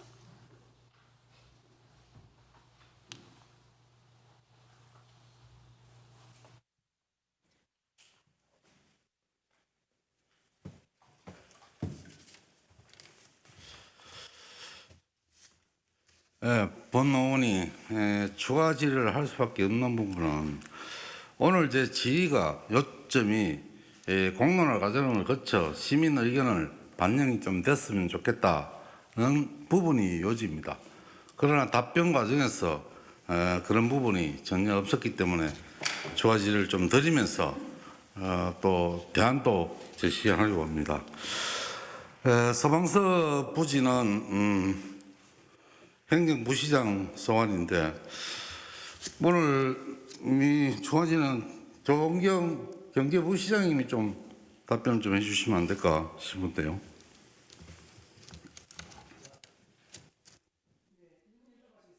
예. 네, 담당 국장님, 네, 담당 국장님 답변하시죠. 네, 신민영 국장님 발언대로 나오시기 바랍니다.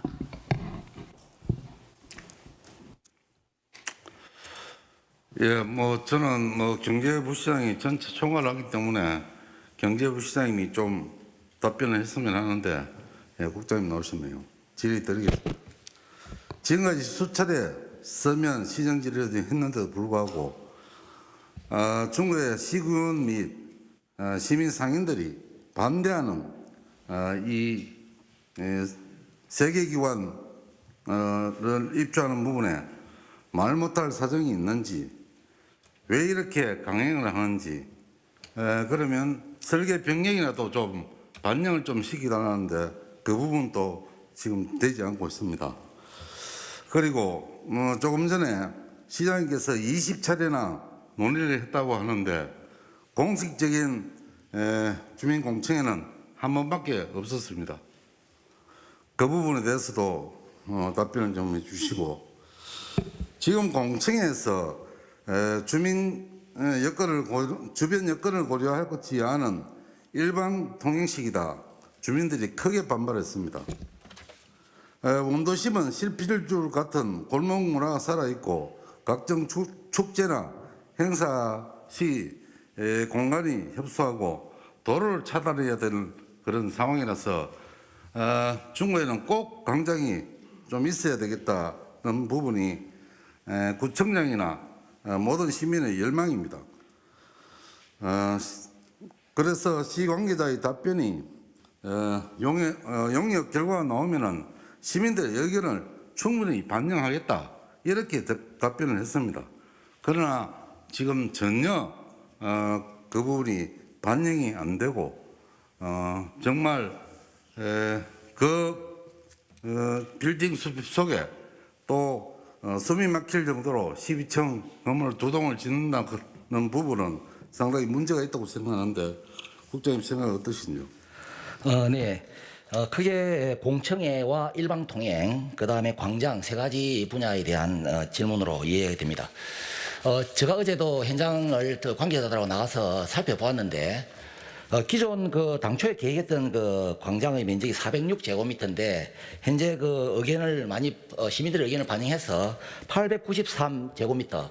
그러니까 부지 내에만 약 한 270평 정도인데 그냥 광장으로 형태로 보이는 부분하고 그 다음에 그 청소년 문화회관 1, 2층 부분 정도 되면은 이거 절반 이상의 높이가 필로티 구조입니다.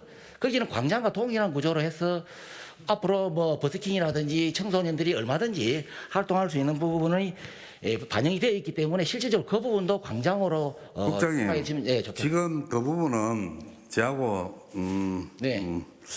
상담할 적에 충분히 이야기했는 부분입니다. 네네.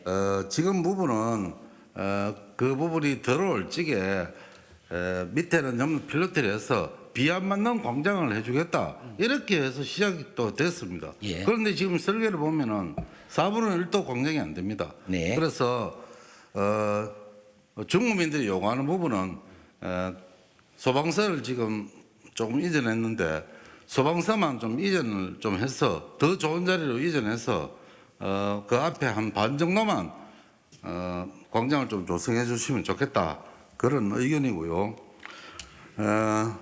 지금 청소년 문화회관 같은 경우는 구동중학교에 청소년 그게 뭐죠? 학생교육문화회관이 거기에 같이 같이 하기로 했는데 그 부분도 뭐 교육청에서 반대를 해서 안 되는 부분이고 지식산업센터는 상당히 문제가 있습니다. 지금 세영에서 590세대, 엘라에서 670세대. 엘라에는 지식산업센터입니다. 두 개 다. 3개밖에 분양이 안 됐습니다.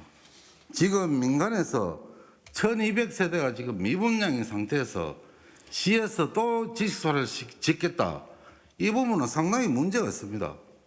그리고 세영 같은 경우는 또 시하고 소송도 지금 하고 있는 중이고 1차에 시가 패소를 했습니다.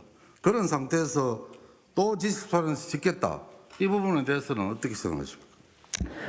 크게 그 아케이드 소방서 이전 부분부터 말씀드리면은 아까도 말씀드렸다시피 그 골든타임 5분을 위해서 사실 저희들이 그 아케이드에 가보면 젊음의 거리 일대가 진짜 그 일방 통행을 할 정도로 혼잡한 그런 지역입니다.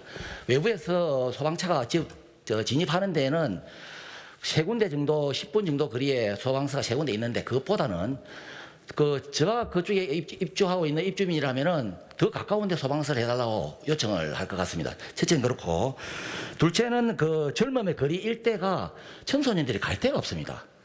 저희들도 그 주말 되면은 많이 나가보지만은 영화관이라든지 가보면은 영화관은 갈 데 있는데 어디서 쉴 자리가 없습니다. 해서 거기서 12층 정도로 그렇게 되면은 저 많은 젊은이들이 그 일대로 몰려들 것이고, 그 다음에 그 지식산업센터가 저희들이 짓는 지식산업센터는 기존의 민간 지식산업센터하고는 다릅니다. 저희들은 그 4차 산업 관계되는 기관과 기업만 입주시키는데 요즘 젊은이들은 보다 정주 여건이 좋고 쾌적하고 그 다음에 도심 가운데에 있는 그런 그 공간에 입주를 희망합니다. 해서 요 지역에는 저희들이 시가 적극적으로 밀고 있는 AI라든지 디자인이라든지 게놈이라든지 이런 전문 기업들이 또 특히 젊은이들이 이게 하도록 하고, 그 다음에 민간 부분에서의 세 군데 지식산업센터는 저희 시가 따로 살펴가지고 분양이 좀 더 나아지도록 최대한 노력하겠습니다. 지금 국장님 말씀에 청소년들이 정주 여건이 좋고 환경이 좋다고 이렇게 말씀하시는데 지금 설계하고 있는 그 부분은 정주 여건하고 환경이 굉장히 안 좋은 지역입니다. 지금 혁신도시의 엘라, 세영은 환경이 굉장히 좋습니다.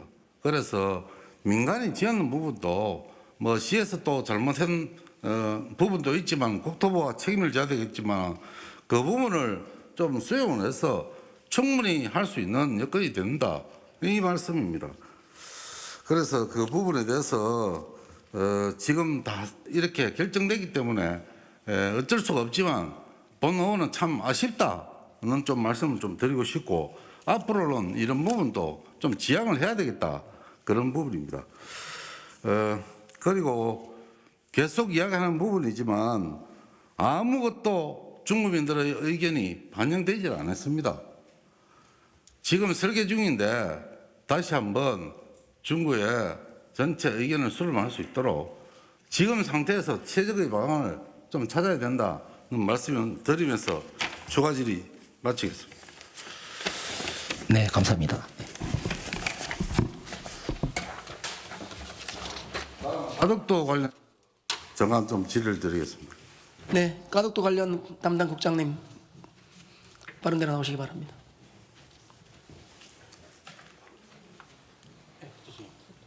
네, 교통국장님.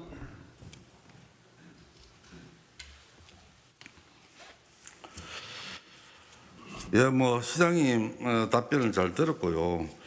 여러 가지 뭐 저는 솔직히 좀 말씀드리겠습니다. 가덕도 신공항 추진에 대해서는 일부 반대가 아니라 상당수 시민들이 반대하고 있다고 생각하고 있습니다. 우리 시장님이 부산시 의견에 왜 동조하는지 참 의문이 가고요. 지금 이 가덕도 문제가 모 정당의 자신들의 잘못으로 치러지는 보궐선거에서 이 이슈를 만들어서 벌이는 최악의 매표 행위다. 본론은 그렇게 말씀드리고 싶고요. 이런 대국민 사기극에 울산시가 끌려가는 부분 정말 잘못되었다. 그렇게 생각합니다. 이 가덕도는 한 15조 정도 되는 사업으로 나중에 부채 덩어리가 될 가능성이 많고 수심이 20m는 깊어서 상당히 토목공사가 어렵다는 이변도 있습니다. 15조 정도면은 일본 한일 해저 터널 정도 이렇게 지을 수 있는 금액이다.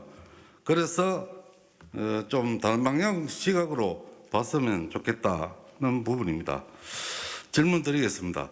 시민들의 의견 수렴이나 공론 없이 시장님, 경제부시장님이 찬성으로 진행하는 부분이 과연 맞습니까?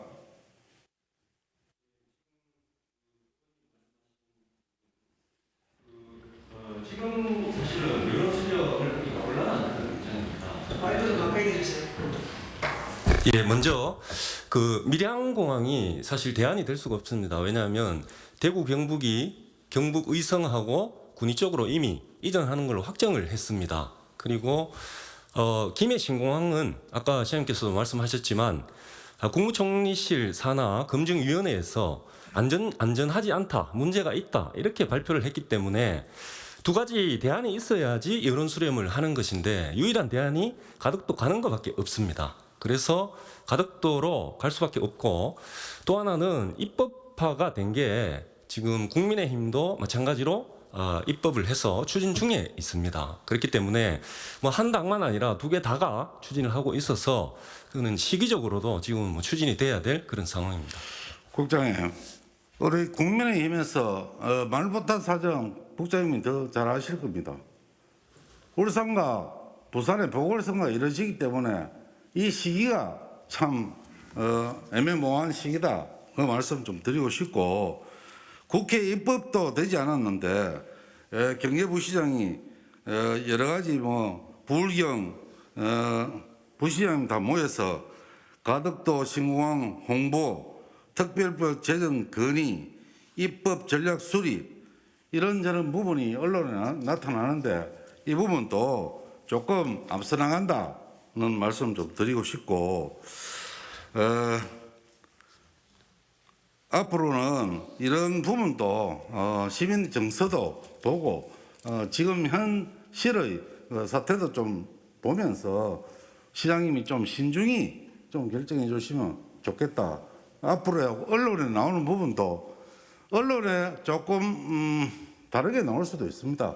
그런저런 부분에 대해서 울산 시민이 상당히 걱정하고 있는 부분에 대해서 좀 더 신중하게 대처해 주시면 좋겠다는 말씀 좀 드립니다.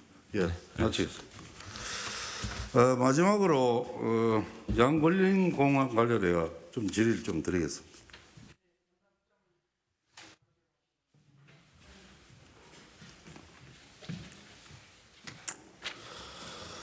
예, 국장님, 지금 이제 일문일답이 두 번째인데 울산시와 LH에서 건립 계획을 이미 다 확정해 놓고 뭐 지금 와서 공론화를 하고 갈등 영향 분석을 의뢰하겠다 뭐 여러 가지 그 부분을 진행하고 있는데 도노원이 계속 반대하는 측이 많다. 공장경 협의회에서도 그렇고 또 환경단체도 그렇고 의회에서도 일부 반대를 하고 지금 남구 주민이나 중구 주민이 이 사실을 잘 모릅니다. 그래서 그렇지 다 알면은 큰 저항을 있을 수 있다. 그 부분도 한번 전체 의견을 수립을 좀 해야 되겠다는 좀 말씀드리고 지금 시민단체와 우리 시장님이 약속을 했습니다. 뭐 갈등 해소 차원에서 갈등 영향 분석을 용역을 좀 하겠다. 이렇게 해놓고 돌연 지금 태화강역 수소 허브 조성을 하겠다. 이거는 약속을 파기하는 기만 행위라고 생각하는데 어떻게 해서 이런 또 수소타운 이런 부분이 나왔는지 그 부분에 대해서 답변을 좀 부탁드리겠습니다. 예, 제가 말씀을 드리겠습니다. 먼저 그 공론화 과정은 별개로 지금 저희들 갈등 영향 분석 금방 말씀하신 시장님 답변도 계셨고 의원님께서 알고 계시는 바와 같이 당연히 진행이 될 거고요. 지금 현재는 그 LH 하고 있는 사업이 이제 그 공식적으로 폐의가 안 된 상황이고 지금 이제 지구 계획이 수립 중인 상황입니다. 그래서 저희들 그 실무를 담당하고 있는 부서에서는 이 현재 진행되고 있는 상황에서는 최적의 친환경성을 갖다가 담보할 수 있는 그런 사업 아이템을 찾아서 플랜 B라도 최대한 다듬어 가고자 하는 그런 노력의 일환이라고 봐주시면 되고요. 그 부분도 지금 현재 사업 계획이 그 LH하고 확정돼서 반영된 부분이 아니고 지금 저희들이 이러한 구성을 가지고 있으니까 반영 여부 부분에 대해서 지금 실무적으로 제안을 해놓은 그런 상황입니다. 금방 우려하신 바와 같이 나중에 공론화 결정이 어떻게 방향이 잡히는지에 따라서 이 부분에 대한 검토도 또 다시 이루어져야 될 부분이라고 생각을 합니다. 예. 네, 죄송한데요. 고건 의원님 발언 시간이 다 사용되었습니다. 네, 짧게 정리해 주시기 바랍니다.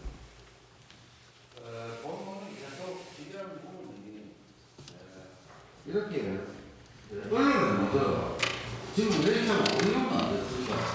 일방적으로 공적으로 이렇게 하는 부분은 대한민국 건설 개발을 반대하고 끝까지 강행할 때는 선대는 보고로 밖에 할 수 없는 그런 상황입니다.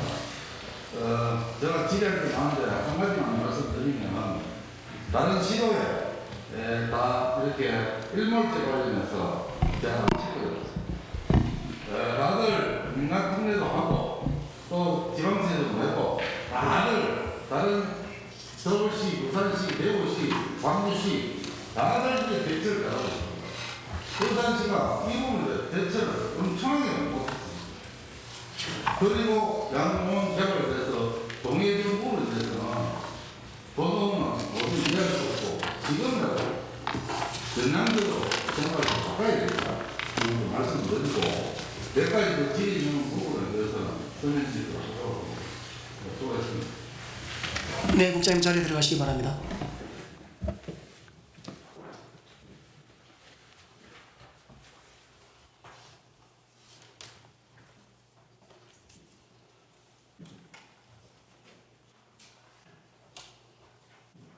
네, 고건 의원님 수고하셨습니다. 다음 마지막 시정 질문이죠. 윤덕근 의원님 바른대에 나오셔서 질문해 주시기 바랍니다.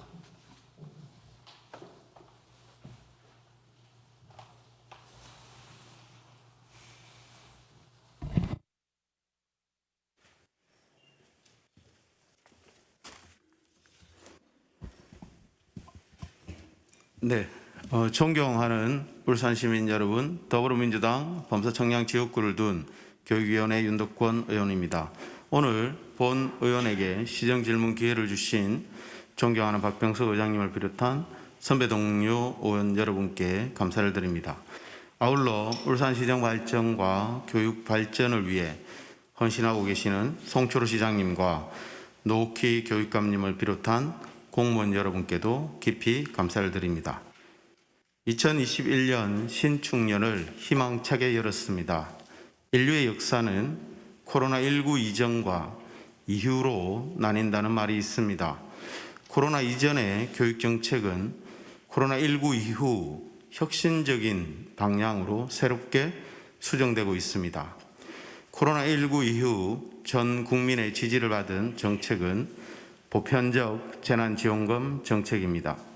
지난 월요일 울산교육청은 2차 교육 재난지원금을 유치원을 포함한 전 학생에게 지급하였습니다.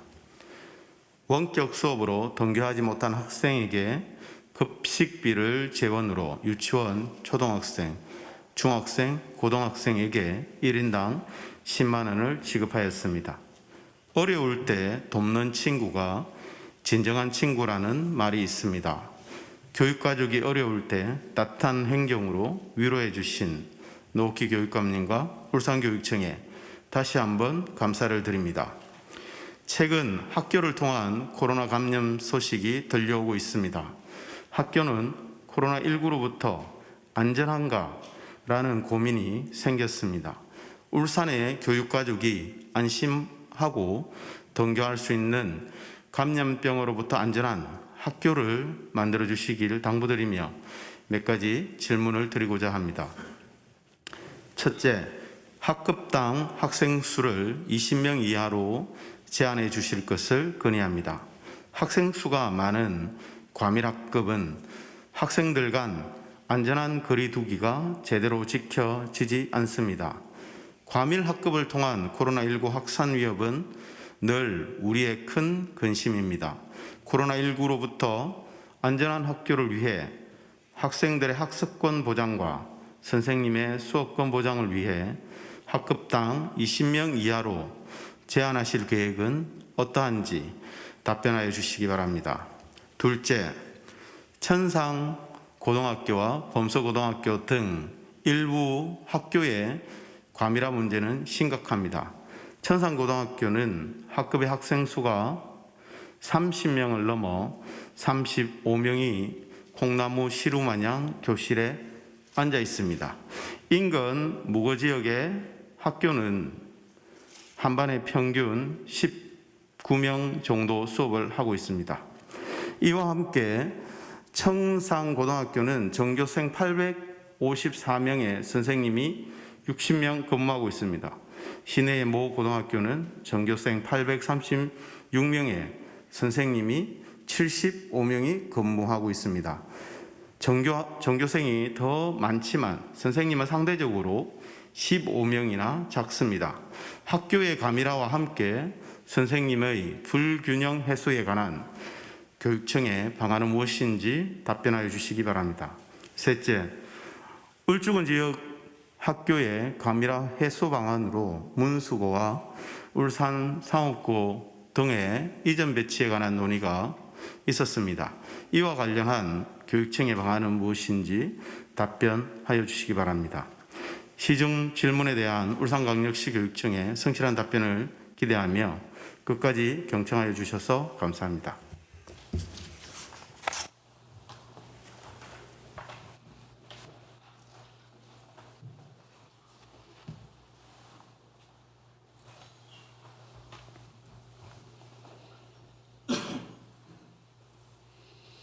네, 윤덕근 의원님 수고하셨습니다. 노욱희 교육감님 바른데 나오셔서 답변해 주시기 바랍니다.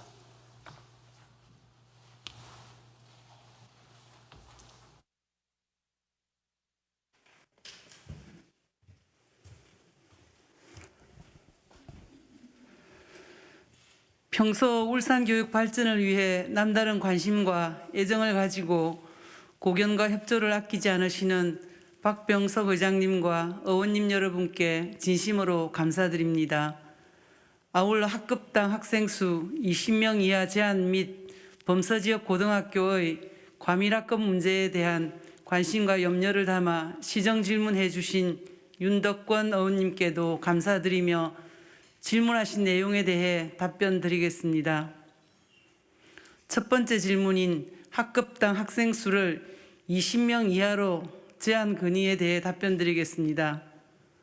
우리 교육청은 코로나19의 학생 간 감염 예방, 학생들의 학습권과 교원의 수업권 보장을 위해 학급당 학생 수 20명 이하 제한을 건의하신 취지에 충분히 공감합니다.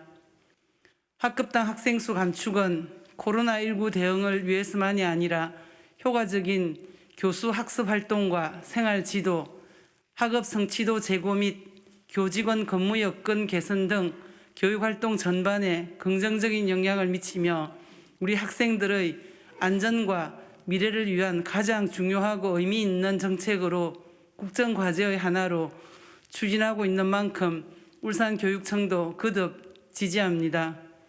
또한 더불어민주당 이탄희 의원이 지난해 9월 23일 학급당 학생 수 적정 수준을 20명 이하로 규정하는 교육기본법 일부 개정 법률안을 대표 발의한 것에 대해 학급당 학생 수를 줄이는 것은 포스트 코로나 시대의 미래 교육을 위한 학생 맞춤형 교육을 실현할 수 있는 출발점이라는 것과 학급당 학생 수를 줄여 학생들에게 쾌적한 교육 환경을 만들어주고 토론 형식의 학습이 활성화될 수 있도록 해야 한다는 점 등을 들어 전국 교육감 중 처음으로 지지 입장을 밝히기도 했습니다.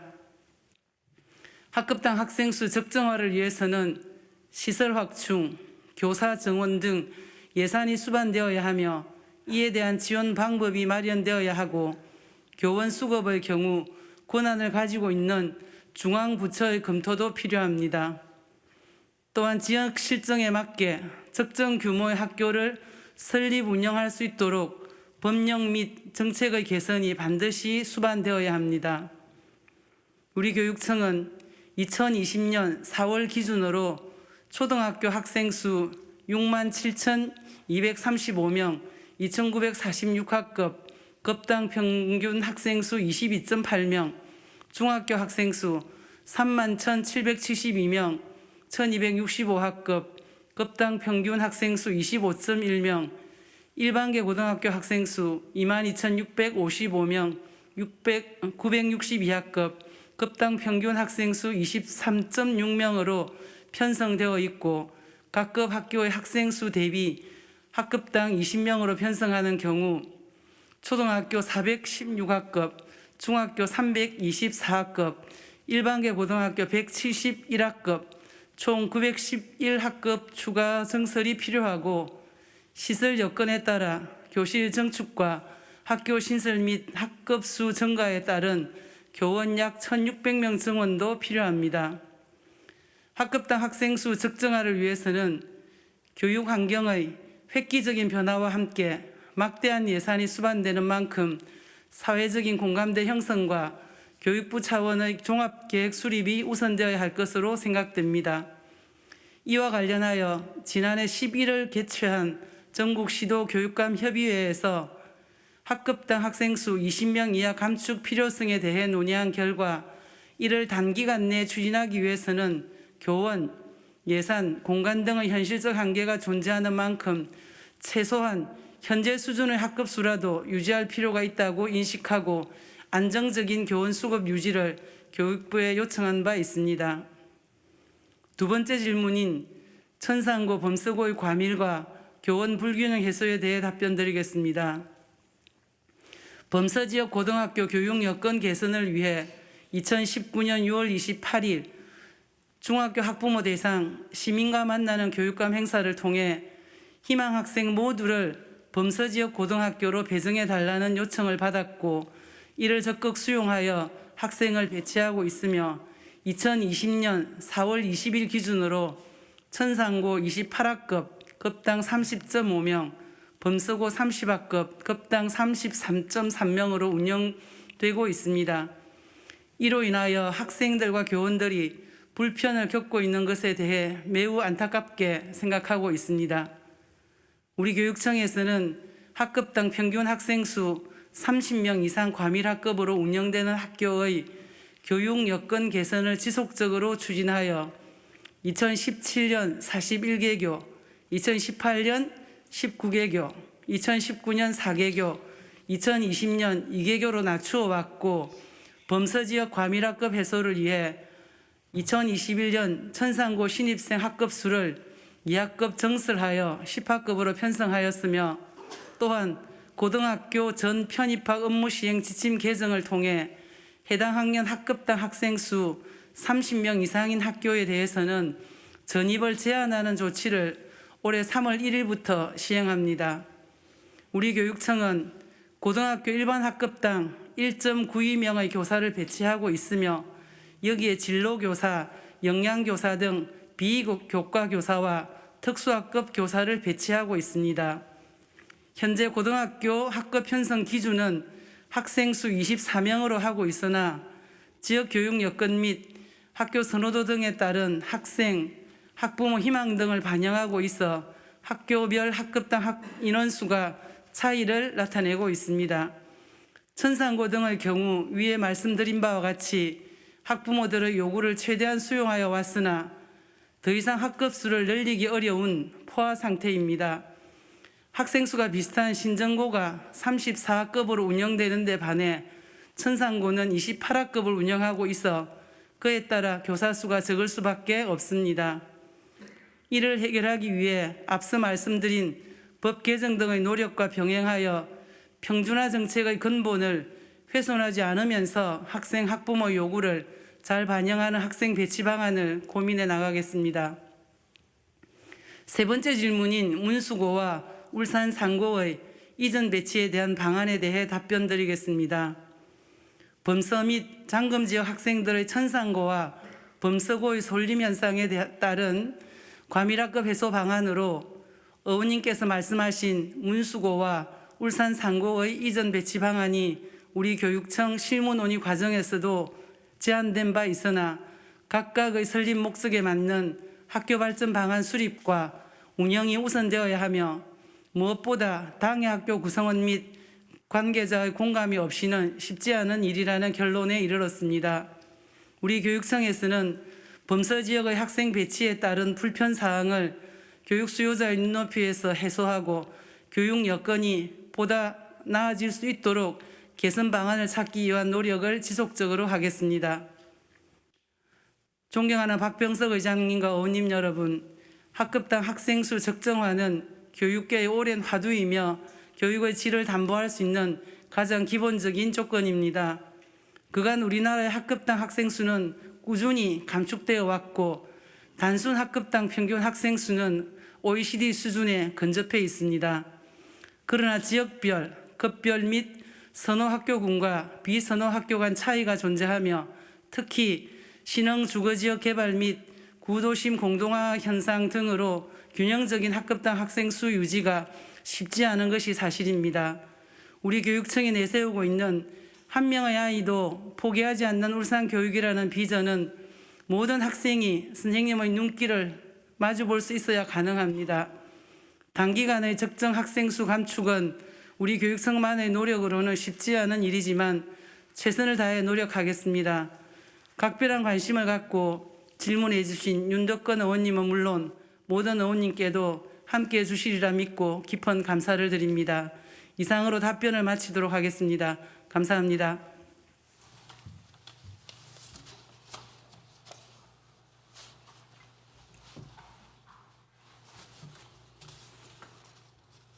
네, 노옥희 교육감님 수고하셨습니다. 윤덕권 의원님 보충 질문하시겠습니까? 네, 감사합니다. 이상으로 시정 질문의 끈을 종결토록 하겠습니다. 존경하는 동료 의원 여러분, 송철호 시장님과 노옥희 교육감님을 비롯한 공직자 여러분, 지난 21일 시작된 2021년 첫 임시회가 마무리되었습니다. 이번 임시회에서 코로나 장기화로 지친 시민들에게 조금이나마 도움이 될 수 있도록 긴급 재난지원금 지급을 위한 추경 예산안과 조례안 등을 의결하였습니다. 비록 적은 금액이지만 설 명절을 앞두고 따뜻한 위로가 될 수 있게 집행부에서는 신속한 집행이 될 수 있도록 만전을 넓게 해주시기 바랍니다. 사랑하는 울산 시민 여러분, 다가오는 2월 12일은 가족과 이웃 간의 사랑과 정을 나누는 민족 최대의 명절 설날입니다. 코로나19로 인하여 올해는 그동안 우리가 누려왔던 설날을 누리기 힘들겠지만 마음으로 가족과 그리고 이웃과 정을 나누는 훈훈한 명절이 되시기를 기원드리겠습니다. 집행부에서는 어려운 처지에 놓여 있는 소외계층 이웃들도 세심하게 보살펴 주시고 설 연휴 기간 동안 각종 상황 관리와 비상연락 체계를 유지하여 시민들이 편안하고 즐거운 명절을 보내는데 불편함이 없도록 최선을 다하여 주시기 바랍니다. 이상으로 제219회 울산광역시의회 임시회를 모두 마치겠습니다. 산회를 선포합니다.